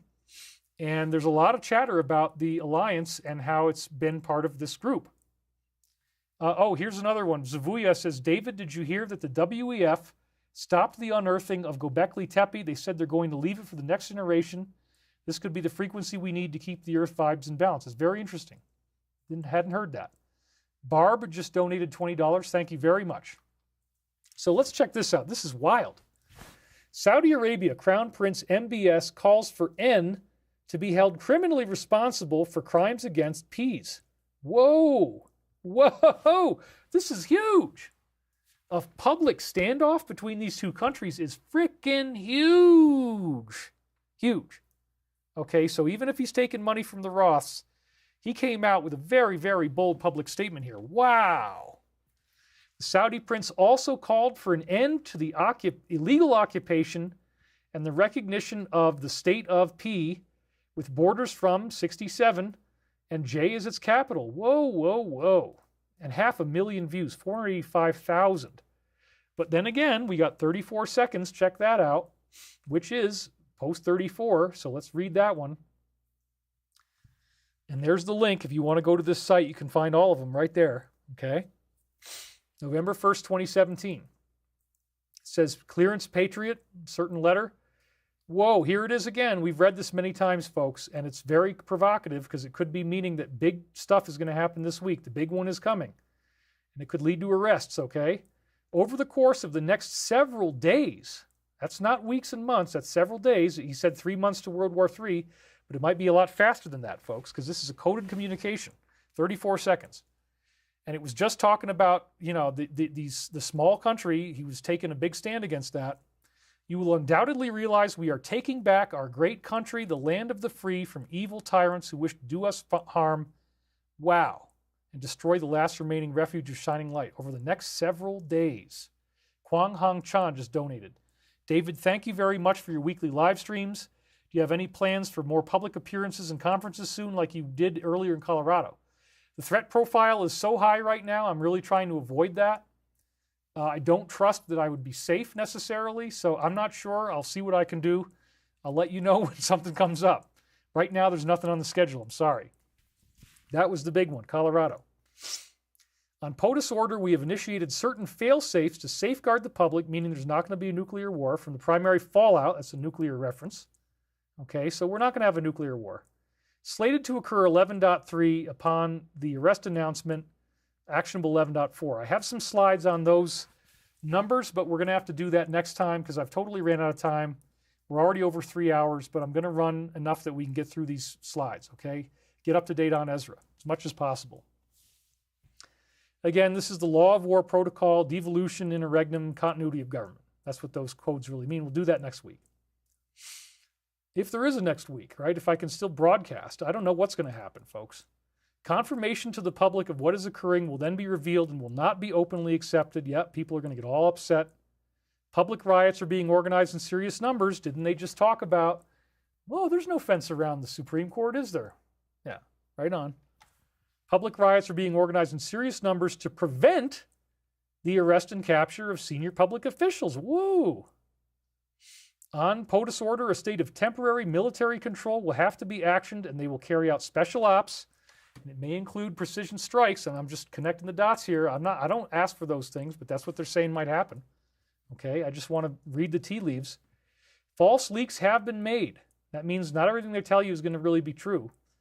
To retain several people in the confines of the United States to prevent extradition and special operator necessity. Rest assured, the safety and well-being of every man, woman, and child of this country is being protected in full. That's what they meant to say. However, the atmosphere in the U.S. and other countries will be very divided, as we see, because so many have fallen for this corrupt and evil narrative, which is, again, it inundates you on every show, every net, newspaper, magazine, television, movie, video game, awards ceremony. It's this narrative. They just can't let go of it, folks. That's what they're saying right here. So many have fallen for it. So it will be a divided atmosphere once they do this, and that's why people need to know what they're going to do so that it doesn't lead to a mass freakout. And again, this could happen very soon. It could be this week. So get your stuff stored, get your food and water. I'm really serious. If you don't listen to me, you'll regret it later, okay? So please go get some things like rice and beans, bottled water, whatever it takes to keep you happy, okay? Just for like a week or two. Liz Z says, thank you, David. I've followed you for years. I enjoy listening to all the knowledge you share. Thank you, Liz Z. We really appreciate your help. Gaz from Oz1 donated 14.99 A's. So thank you. He says, good luck. Thank you very much. I really appreciate it. We will be initiating the emergency broadcast system. They keep saying this over and over again. And now we got Heidi Begley just donated. David, I've watched for years. Thank you. So the EMS will be initiated in an effort to provide a direct message to all citizens, avoiding the fake news. Wow. And that could be a video message. You get this big beep, and then it starts telling you stuff that's going to be very scary. Because again, these are going to be very disturbing things we're going to learn about the practices of this group, what they were really doing, the crimes they committed. When you get this, you're going to cry. I mean, you should fully expect to cry when these messages come out. You are going to have a total breakdown. That's part of the initiation. Don't expect you're just going to kind of smile through, oh, I knew all that. No. No matter who you are, no matter how much you think you know, you're going to learn things that are going to disturb the crap out of you, where you're going to want to lie in bed, suck your thumb in a fetal position. I am not kidding. It's that bad. So get ready and just try as much as you can to soften the impact and especially be there for other people. There might not be phone communication, but the people around you may really be shocked when they learn these people who they loved. Oh, and Tarotina says, Mama, generosity and gratitude always gets back to you double. Thank you, Tarotina. So again, it's going to be emotionally upsetting. It's an initiation. Initiations are rough. They involve pain and torture and trauma in some cases. It'll be the torture of the initiation of the mind, where you're really going to learn how bad this really was and how ugly it was. So again, I encourage you to just try to get prepared, that there might suddenly be this thing where you don't want to leave the house and you can't go online. Maybe you don't have power. Apparently that's not going to happen too often, but definitely a communication breakdown. You won't be able to call anybody. You won't be getting online. I won't be doing another show. Could be this week. I don't even know. So just get ready, have your food on hand, and be ready to comfort people around you, because they're going to be shaking and crying with grief. I'm not kidding. It's going to be that bad. You're going to learn things that are so sickening. Some of these videos they're going to show, it's just going to be very intense. So please try to get ready however you can. And it says here, organizations and or people who wish to do us harm during this time will be met with swift fury. And I would believe that. I joked about Taylor Swift. Oh, yeah. Certain laws have been pre-lifted to provide our great military the necessary authority to handle and conduct operations at home and abroad. Whoa. This is no joke, folks. Then they're again showing you how mainstream this is. Justin Timberlake's video is really awful. It's really awful. I didn't even want to watch this thing. And Timberlake was arrested today for DWI in Long Island. Timberlake released one of the darkest satanic music videos ever. Ugh. In the video, he enters a church, which leads to a secret party where he meets his alter ego and dances with the devil. Imagine that. Britney once accused him of pressuring her to, you know what? You can read that. He was also supposed to play the role of a meth addicted on the show Glee. Oh my God. So yeah, it's going to be celebrities, it's going to be top-ranking people, and they're just breaking you into it. And this is one of the grossest scenes from that video. Ugh, 3.3 million views. Wow. And then they do another one on the 18th about his nefarious connections.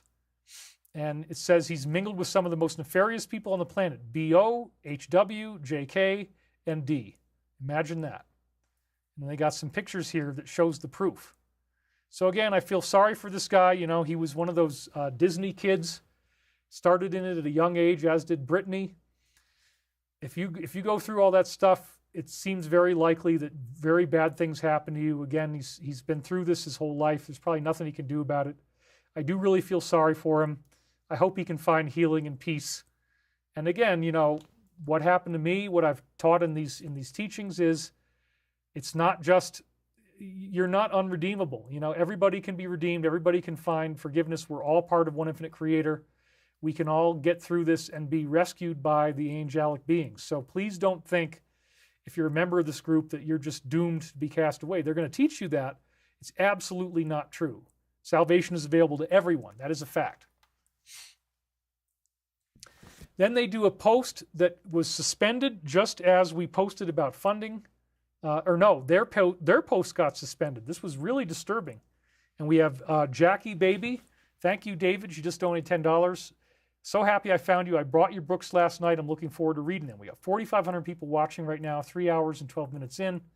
We got to wrap it up pretty quick, but we're getting through them pretty fast. So this was very bizarre. I mean, I posted this thing about saying that we're about to get money, and it could happen, this week. It's probably it hasn't happened yet, probably this coming week. There's some stuff they got to do. There's a few different entities that have to talk to each other. Again, the person providing collateral is flown out to LA to close the deal. Hopefully we don't reach too many snags. It may not happen this week. It may take until next week, but 2 weeks at the very most, and hopefully it'll be done this week. I will let you guys know once it happens. It's not a Tuesday, Friday game. Somebody was joking about me with that on Twitter. No, this is definitely real. It's going to happen. So I post this thing. I say, yeah, we just got the money. And within minutes after I say that, Ezra got taken down. It was incredible. I got so freaked out by this. I posted my thing about funding at 12:47. Here it is. I am happy to report we're still on track for a decent starter loan this Thursday. We got proof of funds. It looks completely legit. None of this would have happened without your support. Bring on the free energy and hover cars. Woohoo. 13,000 views. I got lead tied around me. I never get a whole lot more than that. That's okay. I used to have a lot more, but I've all been censored away. So again, look at the time, 12:47 p.m. And then right after I posted it, I start reading responses, and I find out that Ezra had been taken down. I mean, it was incredible. And about an hour later, it came back up. But for that hour, I had no idea if it was ever going to come back up. I didn't even know if we'd have any more slides to do this week or whether the whole thing was coming to an end. It really freaked me out because of the proximity of when I said I got funded. They did get attacked. This is very, very real. The war is real, folks. So just be aware of that, okay? They got restored at 1:46 p.m., as you can see right here. And it says, I was suspended because I posted about the Russian media calling out HB on June 10th. My account has been restored. Stephen Schechtman just said, thank you for your guidance. He donated. So again, this is showing what happened. 136,000 views. The fake, I believe these monoliths were created by the DS, spotted outside Vegas. They're trying to freak us out. They're trying to make us think something's happening. It's their symbol. It's their obelisk type of thing. Here it says, mysterious monolith recently appeared on a hiking trail outside of Las Vegas. It was seen by the Metropolitan Police Department. They also showed up in 2020, imagine that, right around COVID time, in Utah, Romania, California, and New Mexico. They appear with no warning, disappearing just as quickly. Some have compared them to alien artifacts. Again, I think this is probably evil in nature. Jane Bodden just donated, says, race quit, rage quit. Okay, thank you, Jane. I really appreciate it. So I think this is, again, it's obelisk-like, and it's probably their symbol when they're getting ready to try to do something. They posted a bunch of them out during COVID, as it says right here, and now they're getting ready to do something again, so they're putting them around again. But I've watched and read enough stuff on there. You can see they have screw holes on them. And in fact, later on, you're going to see they got ripped out of the ground. They're very conventional. But the funny thing is that it never gets investigated. Nobody takes credit for it. This is exactly the type of stuff the DS does. And again, they use symbolism, so they put these obelisks out as a symbol that they're getting ready to do something evil, which they are. They just attacked Russia. There's this whole thing getting ready to happen with Hezbollah. This whole week that's coming up could be very intense. That's what I think the obelisks are about. And they're trying to freak you out. 119,000 views. Then Elon's father gives a very awake warning here. Very, very interesting. He says, Elon Musk has issued a startling warning about the war, claiming we've all been brainwashing into thinking that U is good and R is bad. He also claimed that UK has weaponized BLs and insists that JB is not truly in control of the US. We are being brainwashed to be told U is good, R is bad, and yet they found multiple laboratories belonging to us in the UK. Wow. So we have Raylene donated. Thank you so much for all you've done. Continue to do. I've listened for years. Earthman Jim attended all my Contact in the Desert appearances from 2014 and 19. Good to see you back. Jim Fakas. Thank you, Jim. We really appreciate you being here. So again, this is really getting scary. But here's Elon's father, and he's laying it down. I mean, we've all been brainwashed. Wow. 4 million frickin' views, folks. That's a lot. I mean, this is way beyond almost any other influencer. It's huge. Then we have A Tale of Two Different Countries on June 18th. A tale of two very different countries with contrasting visions. Today, P traveled to NK to meet with Kim and strengthen the alliance, between their nations. Meanwhile, Joe and the WH invited their favorite community, which resulted in strange and unsettling behavior. This guy who's got a dress on and he's got a beard and long hair, kind of like a very blasphemous version of Jesus in a way. That's kind of what they were trying to do. They're just mocking us. They give you the finger, not that one, you know. This is why P has stated we are destroying and burning ourselves from the inside. And 405,000 views. So there's the guy in the dress looking like Jesus. Imagine that. So we look at the numbers back there. Again, you got a 12-second at the top, 36 on the bottom, and 39 on the left.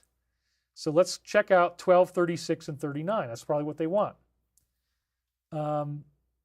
So Merkaba Light says, David, this is the second time your team, I guess, blocked me and unblocked me on Twitter. I promise I was not cussing or trolling. They told me to keep a respectful tone. I was heartbroken. Yes, sometimes that happens. I was surprised at the situation. We're sorry that happened to you. He goes by Lemony Snicket online. I know about the situation. You know, our team is doing the best they can, and when I found out about that and I saw what happened, we apologize. We brought you back on, but other people, definitely are attacking hard. And so you just got to be really careful about what you say and try to be as respectful as possible. We have Audio Shanti.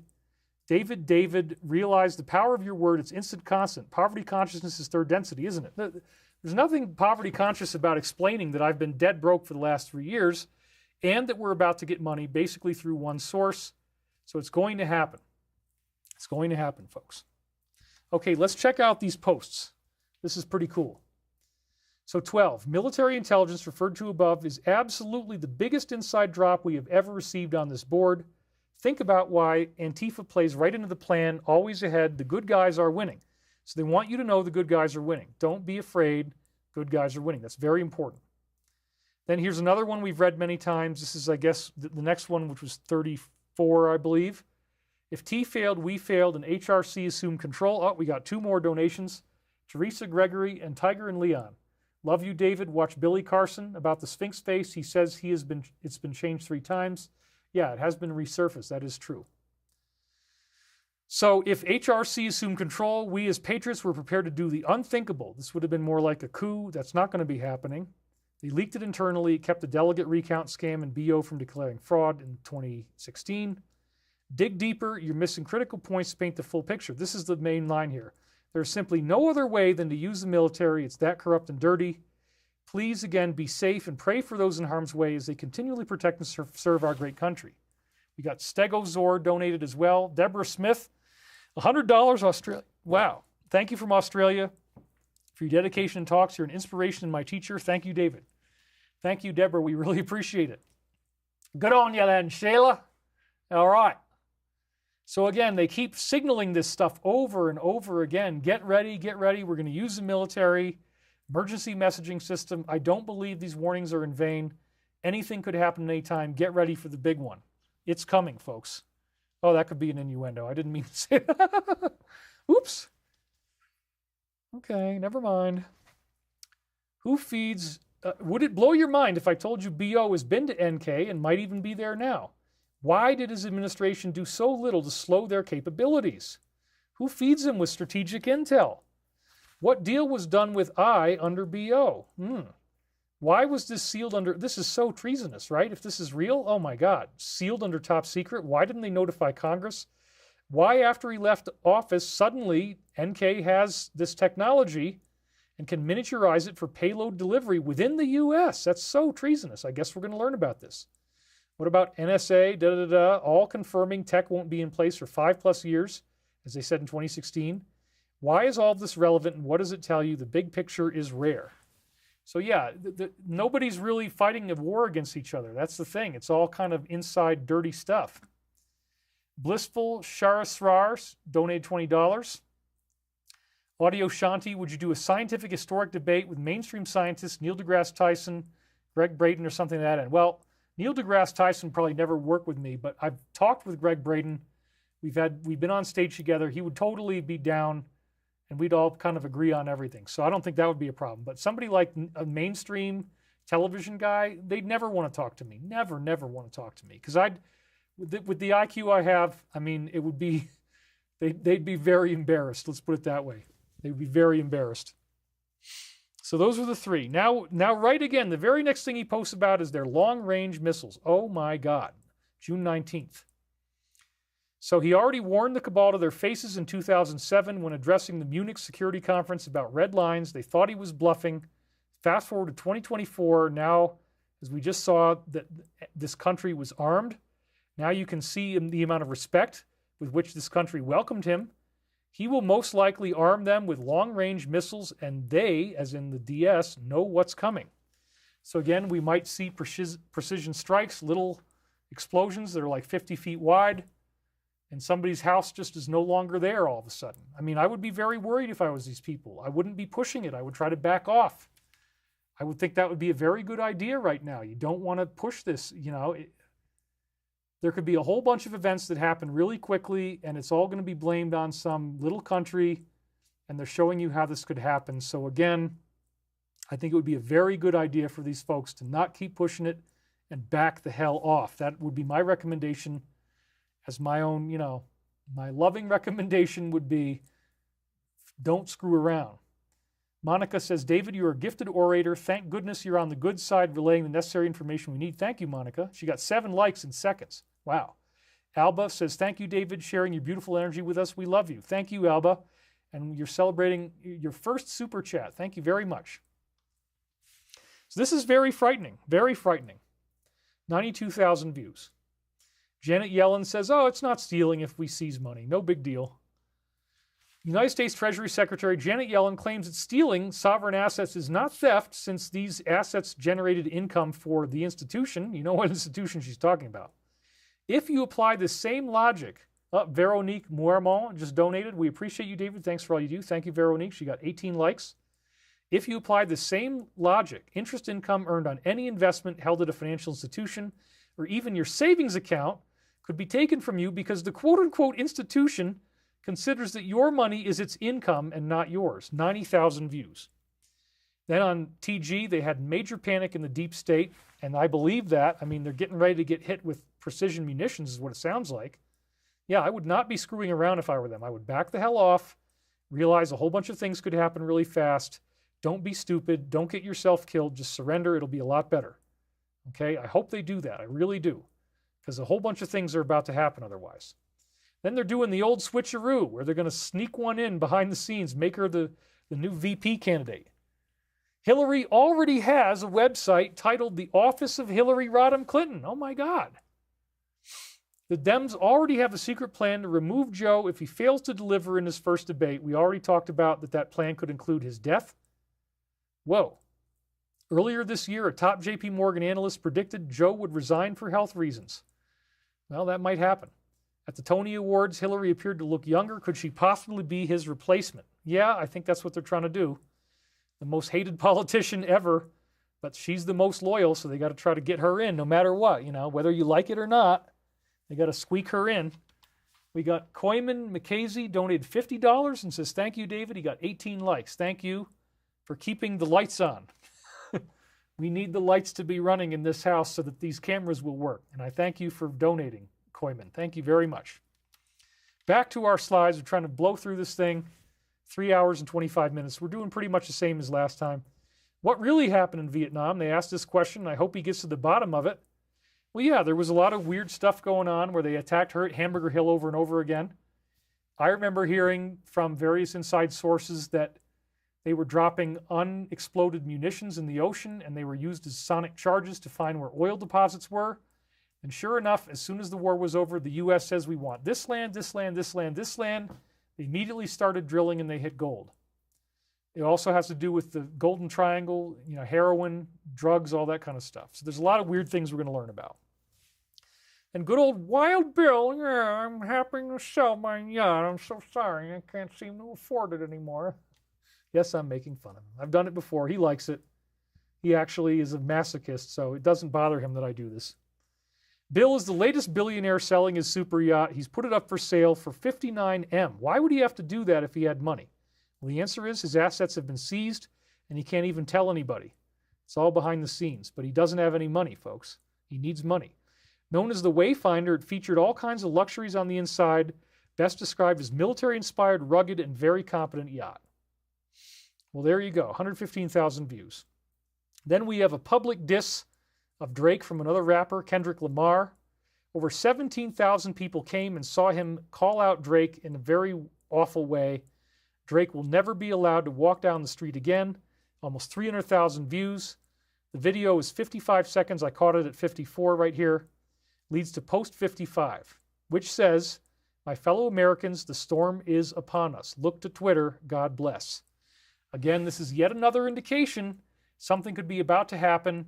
Precision-guided munitions could hit certain structures. A whole lot of people who are thinking that they're in control right now could end up suddenly vaporized. I really, really would recommend you guys stand down. Please, don't have this happen to you, please. But it might anyway. They're going to push it to the limit. I doubt they're going to just back down, unfortunately. Then yet another rapper got arrested, similar to Timberlake. Timberlake did some rapping. Travis Scott got arrested. And it says right here, he was disorderly and intoxicated and trespassing just a couple days after Justin Timberlake arrested for DUI. Angels for Us just donated. Thank you very much. Last year, the Egyptian Syndicate of Musical Professions canceled Travis's concert at the Pyramids of Giza, accusing him of being a Freemason performing rites during his shows. Yikes. 237,000 views. And there's the pyramid with all the lights on it for his show. And yeah, they're always using weird symbolism. If you want to get a record contract, you have to do this. Then I had this really weird dream where Elon was getting abused by somebody who'd put money into his company. Jenny M. just donated $17. Oh, I love it. Thank you for your loving, kind, peaceful fabulosity. New Zealand. So I could bust out my New Zealand accent, mate. It sounds like that. It's a New Zealand accent when it sounds like that. Yeah, I know what I'm doing. All right. So anyway, I had this dream where Elon, he became a friend of mine. I had another dream recently where Joe Rogan became a friend of mine. I'm getting these dreams now. I've had them with Trump as well, everybody. So I think all of us who did this, we're going to become good friends once all the war is over. So anyway, in this dream, I was invited to his house. We were having a gathering, and then I picked up this weird device.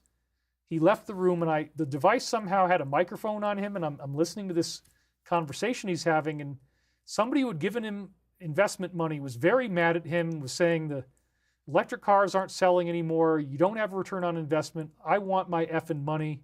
He was very mad at Elon. I felt really bad for him. It's like, damn. And, you know, Elon just made a public statement recently about how hard it is to run a company. So this probably was true. So the whole point was I have a dream about a billionaire being abused.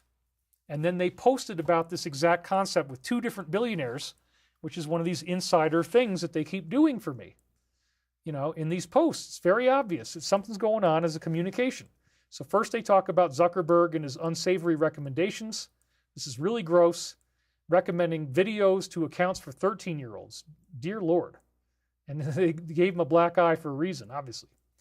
His social media app is now alarmingly recommending explicit reels to certain folks.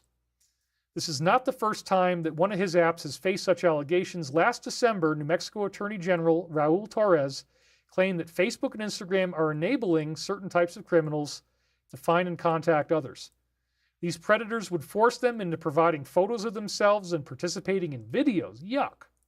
With accusations like this surrounding the Zuck, should he even be allowed to have a secret underground bunker in Hawaii? Well, if he has the money, I guess right now he can. 60,000 views. Yikes. And then another billionaire, right after I had this dream, same thing. LinkedIn founders fearful of speaking out. Another billionaire, the co-founder of LinkedIn, Reid Hoffman, is very afraid he could get retaliation in the next administration. He once donated $700,000 to joint fundraising committee supporting the re-election of B. He also visited the private island in the Caribbean and had plans to stay at the Manhattan townhouse back in 2014.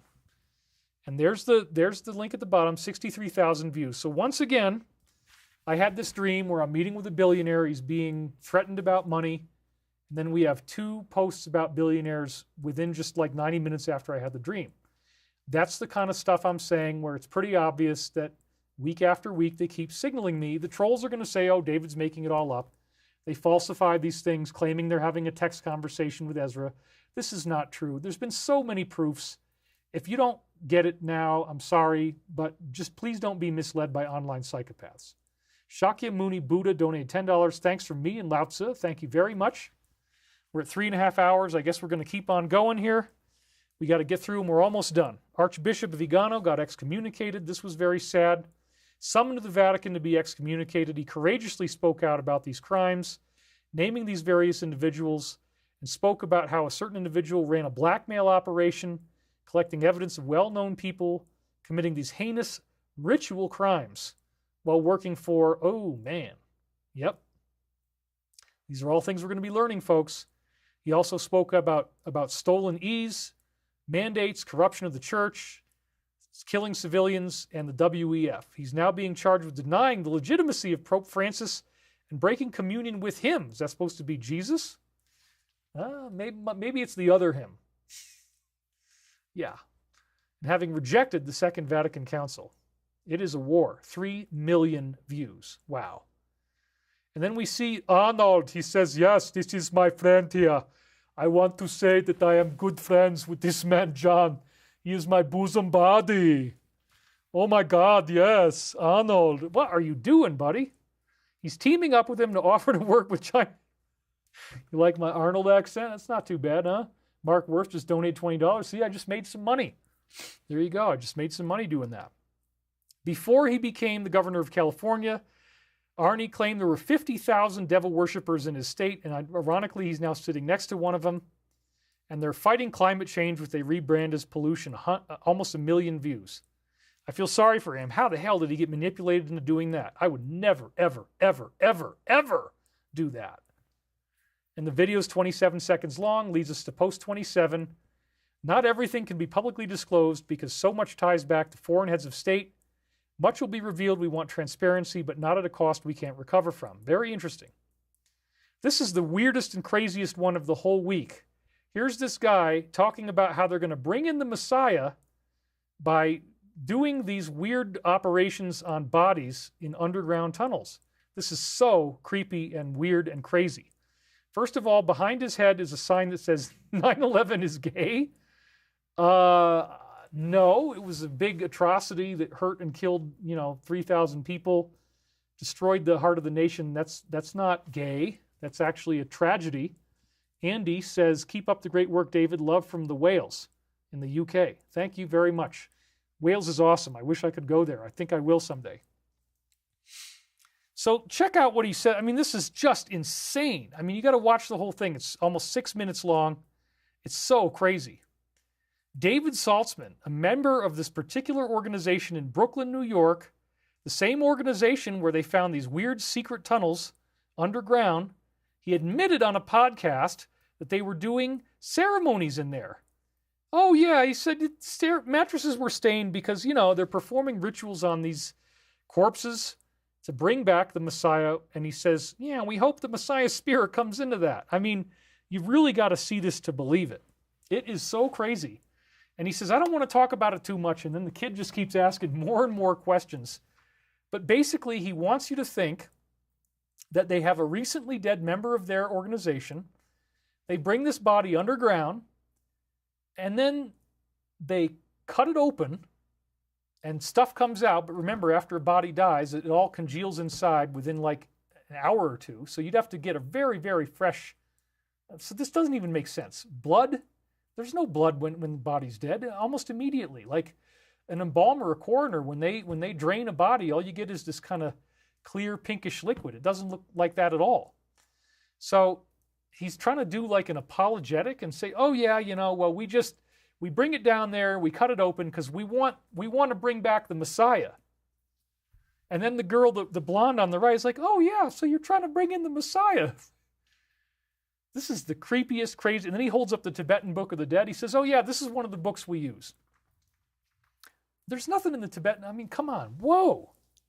Why in the world would anybody want to do something this disturbing, to mangle somebody, to desecrate somebody's body if it's supposedly already gone? I mean, like, this is them trying to, disclose, oh yeah, it's not that bad. Don't worry about it. We're just trying to bring back the Messiah. Oh yeah, the Messiah. Well, what Messiah? You can make up your own mind, but this was just insane. I've never seen anything like this in my life. And it's had, again, 584,000 views. It's very disturbing. They have a really sad one where this kid is getting inoculated with all these shots. It's hard to watch. He starts crying. He's getting needle injections on both sides of his body at the same time. It's awful. 31-second video, post 31. World stalemate. Sounds like it right now, huh? I mean, nobody's surrendering yet, but they really should. I hope they do, because otherwise it's going to get really bad for them. We all have the goods on everyone else. That's part of the reason why some things tying back to foreign heads of state remain classified. Same statement they just made in the other one. And this is talking in the present now. We are in one of the most critical times of our country. T and others are working to balance what we're doing for America, for the common person to endorse, at the same time purifying our government and removing bad actors who are very entrenched. There's so much string pulling and blackmail. We need to cut these off in order to truly gain the power granted to us by patriots and hardworking people in this great country. This also is very ominous and suggests that something's getting ready to happen very soon. Right now, There's mass blackouts in Europe. The blackouts are already starting, folks. It says it right here. They've been reported in several countries: Albania, Bosnia, Herzegovina, Croatia, Montenegro. Almost the entire country of Montenegro is without power due to quote-unquote network outages. This is also affecting auto dealerships in America, right as there's this collapse in electric vehicle sales. That's very strange. Croatia's power utility said the outage in parts of their country had been caused by an international disturbance affecting several countries. This, again, is like the buckle your seatbelt thing. They got 155,000 views. That's incredible. And they're talking about new alliances between Russia and North Korea, which, that's bad for the DS, man. This was on TG. The United States is surprised at the speed that they've built new alliances. So again, you guys really ought to surrender. I would really recommend that. It's going to be a lot more peaceful and you'll get to live a lot longer.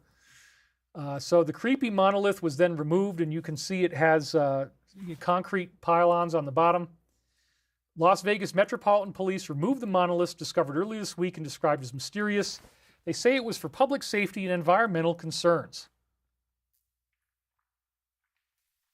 They're storing it in an undisclosed location. Wink, wink, right? Let's go back to that slide.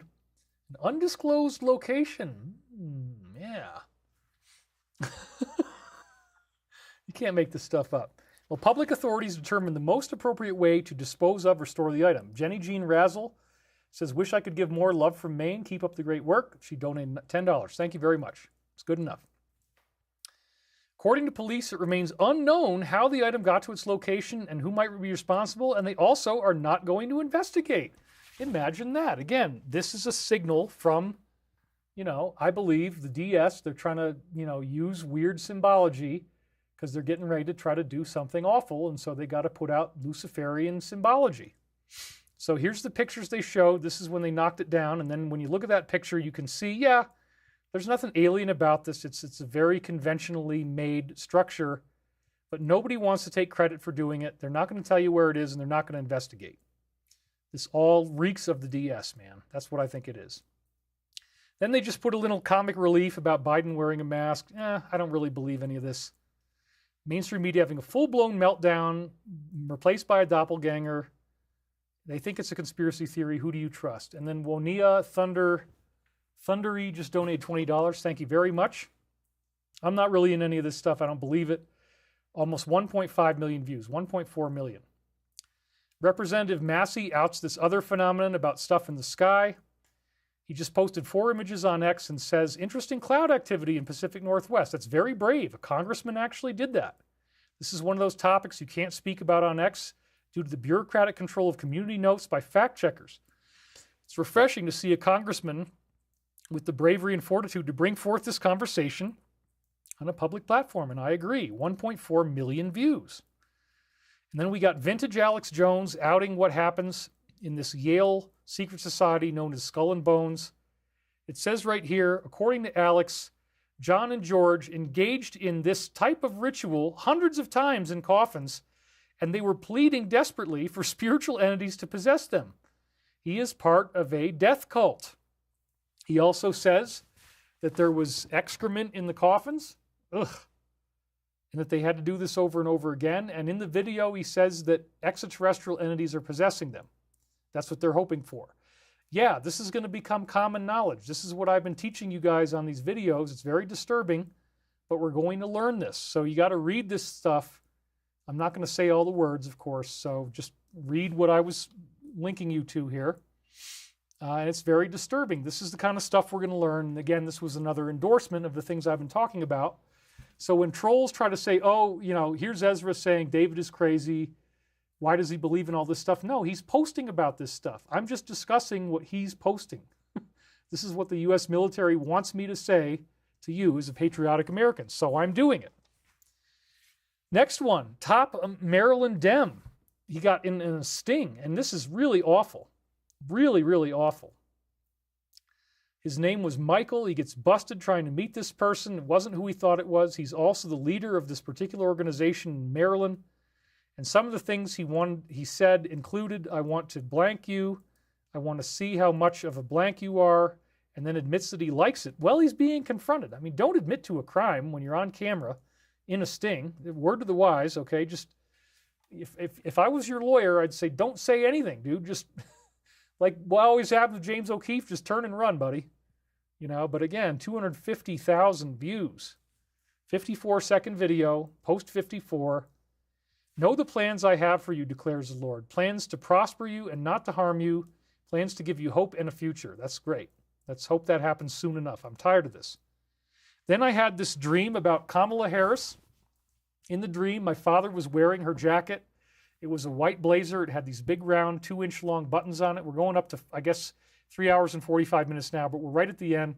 Hang in there with me a little longer. We got 4,600 viewers, so you guys are happy. I still haven't gone to the bathroom. Can you imagine? I'm sitting here this long, but I'm very careful. I lose most of my hydration. I drink a little bit of water at a time. I don't have to pee because I talk out most of the moisture in my body. Okay, but I had this dream where my dad's wearing her jacket, 2-inch wide white round buttons, but he admitted that he didn't like the smell and he really didn't want to wear the jacket. Everybody in my family basically is a leftist except for me. It's very much like Michael J. Fox on Family Ties. I feel like I'm Michael J. Fox. My family are the lefty hippies. And I think this is talking about a lot of people who are all going to have their reckoning moment and be like, you know what? I keep trying to call these people my team. I keep trying to stay on their good side. I just can't do it anymore. So I had this dream. Her name was mentioned. And sure enough, once again, Ezra gives me a nice big endorsement by then mentioning her name in their very next post. Because again, they're inside my computer. They have that ability. They can see what my dreams are. And they immediately responded with a post that included her name in it. So that was really great. Thank you guys for doing that. And they expanded on this situation about the guy in Maryland who was on the left. Here he is again, the Democrat who wanted to do this crime. When the Supreme Court ruled certain types of marriage were legal under the Obama administration, he was there in 2013 with his husband, and the media used their picture smiling away on the cover of almost every article. Here it is, immediately after my dream. He visited Kamala's house while hosting this pride reception. The police were notified in November by all this, and they refused to do anything about it. He admitted he possessed certain types of material that's criminal. He celebrated when DT was found guilty. He also has been photographed with co-founder of the Lincoln Project. At the time of this tweet, no media outlets have reported on him trying to do this crime. And there it is, 67,000 views. So thank you guys again for the drop after my dream. And then we got Michael Moore, who I would describe as a self-hating white man. He tries to convince MSNBC the real enemy is, of course, white European Christians. Imagine that. Imagine that. This is how they're trying to create a clash of civilizations. Yeah, well, self-hating white man. And then we got our buddy again with climate change on June 22nd. He's warning the world about climate change at Arnie's climate initiative, boldly declaring it's a threat to our planet. How much did Arnie get paid for this? I got to wonder. He highlighted key events as examples of proof that climate change is killing us.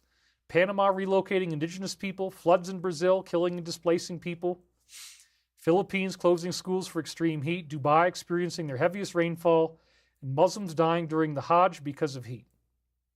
Coincidentally, his entire speech was 9 minutes and 11 seconds long. Whoa. I wonder if that has anything to do with 9/11. Couldn't possibly be. 126,000 views. Yeah, they love codes. Parliament member of the UK gives a warning about imminent events that could be happening. And again, that sure sounds like it. And this is the interviewer talking to Andrew Bridgen. It's not Andrew. British member of Parliament Andrew Bridgen is warning the world that NATO could be launching some type of unexpected thing on a European city using a particular type of device that is dirty, and then blame none other than the dreaded country that starts with R. He says he's receiving information from defense analysts and military intelligence who told him there's plenty of this material floating around from the country starting with U. 200,000 views. Whoa. I really, really hope this doesn't happen. This is another one of those super disturbing, panic at your leisure. If you're in Europe, panic at your leisure. But again, I really don't think even the good guy ETs would ever let something like this happen. Let's hope it never does. Man, I mean, wow, it's so disturbing. Then they say, this second to last one, millions know about this guy and what he's done. I can't even read any of this stuff. Go ahead and read it if you want. Millions of people understand he's involved in a lot of really heinous stuff. And then the last one, just before we went to air, they're saying that Crimea has been attacked. Officials confirmed that UK attacked the Crimean Peninsula with 5 US-supplied blankety-blanks, killing at least 3 people, including 2 children, injuring 100 more. B has been supplying you with this very type of thing since earlier this year. Pentagon already said that U's military could use American-supplied weapons to hit these forces anywhere. Uh-oh, it says Putin's response incoming. And you know what incoming means. This is like the most recent thing they posted, and then they have a video that's 7 seconds long, and it's very disturbing. I checked post 7. I wasn't really convinced about it being anything that we needed to read. But anyway, we're right at the end now. And then they just posted this, Russia is under attack, and there will be retribution. So there again, long-range stuff is all happening now. They got these long-range capabilities. And so finally, you know, with all the stuff that's going on, all these tensions, it's a very, very disturbing time. And so we're going to cut right to our global peace meditation. We are still 3 hours and 49 minutes in, so we can keep it to under 4 hours. At least that's something. Okay, so I'd ask you again to put both feet flat on the floor. Close your eyes. And, you know, I'm really up close now, so I got to look at my eyebrows. What is that? Okay, yeah, there's something. Oh, there we go. Okay, perfect. You got to keep a sense of humor about this. I really don't think anything bad is going to happen. So let's just use this meditation technology. We got enough people to change the future of humanity. Again, 7,000 people reduced war, terrorism, fatalities by 72% worldwide. We have almost that many right now just watching live, and we'll catch the rest on the replay. So this is going to work, folks. We can reduce the likelihood that these very scary things I just told you about could end up happening. Let's hope that happens. Scott Quick will just donate it. Thank you very much, Scott. So put both feet flat on the floor, close your eyes, take a nice deep breath. Breathe in, and then just let it go. Breathing into the peace, the sanctity, the joy of this moment. Feeling your breath rising and falling. Feeling the glorious prana. Seeing that we are heading into the New Jerusalem, the 5th root race, that we are in the global king's chamber, just like the Casey reading said. I'm back, others are back. We're all doing our part as a team to bring about the successful completion of humanity's ascension, the bride and the bridegroom, the wedding of flesh to spirit. Breathing ever more deeply, going now deeper into the silence, feeling the calm, the rejuvenation, the relaxation. Even though we're going through an initiation that looks very scary right now, we will soon all be in a very new reality. No more lies, no more deceit. The truth will be exposed. It will be broadcast to everyone's devices, even if we don't have regular internet. We'll be learning some things that are shocking, but we're also going to be set free. This will be the final liberation of humanity. We'll have to learn some things that we find very upsetting, but all is well. We are protected. We are kept safe in the midst of these very troubling times, very troubling circumstances. As we continue breathing, we breathe healing to the planet, the reduction of war tension, the cessation of conflict, and we ask for the healing of ourselves, that we learn to love ourselves. We learn to have boundaries and say no to those people who wish to rip our lives apart, wish to have us always apologizing and be criticized, telling us we're not good enough, we're not bright enough, we're not strong enough, we're not beautiful enough, we're not thin enough, whatever it is. Lovingly setting boundaries, even if that means that we might end up 2 weeks from now cutting the cords. This is all part of the initiation. We are all in the king's chamber. An initiation oftentimes is about letting go, purifying, removing toxins, and that includes toxic thought forms, toxic people, toxic governments, toxic situations, all coming into concrescence now as we're learning to become more loving, recognizing once again that we are the light, we are the love, we are the one infinite creator. And this is as it was, as it is now, and as it always shall be, sending this healing light to all those in need of it, sending it to the planet, imagining the planet bathed in loving light, and send it to yourself. Breathe in this healing and accept it for what it is. Your own transfiguration is underway, the meeting of the bride and the bridegroom, and so it is. And now bring yourself back to the room, wiggle your fingers, wiggle your toes. We again lost about 200 people, but that always happens. We still have enough to pull this off, to do the global healing. I want to thank you for being here. I'm David Wilcock. We're at 3 hours and 54 minutes. That's good enough. Let's read a few more of your comments in the last few seconds we have. David Savage says, Havel, Hebrew, able, shallow, fleeting breath. I can't even read it so fast. All the best to y'all. Have a nice rest of the day, everyone. Last lifetime, Wilcock, which star system are you from? Pleiades? I don't know. It'd be a fascinating thing to find out. Jesus' return equals your return. Look inside and find him. I totally agree. Thank you, David. Love you, brother. This has been grand. Thanks, mate. Enjoying you unveiling the reality. Namaste. Much love. Next time, let's take the time to do a real meditation. Well, I lose about 200 people, but anyway, thank you guys for your comments. Thank you for your time, effort, and energy, brother, says Kaleidoscope Eyes.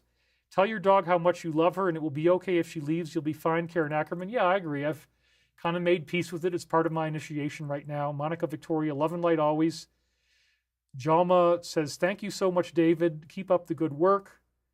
Lots of really great stuff. Love you so much, David. Chi says, I'll be rewatching all week. Ali Trujillo just donated $10. Love for all. Thanks for guiding me to the light, to the highest timeline. Namaste. Been watching you for over 10 years. Peace, peace, peace, peace and love. Thank you, Dave. Let's manifest the best and get building our cities of light. Thank you from the north. We're always connected. Please tell us when Levitation will be out. I don't know. I'm still trying to get information on that. But anyway, this is great. Thank you guys so much for being here. We will see you on the next show. I'm David Wilcock, and I want to thank you for watching.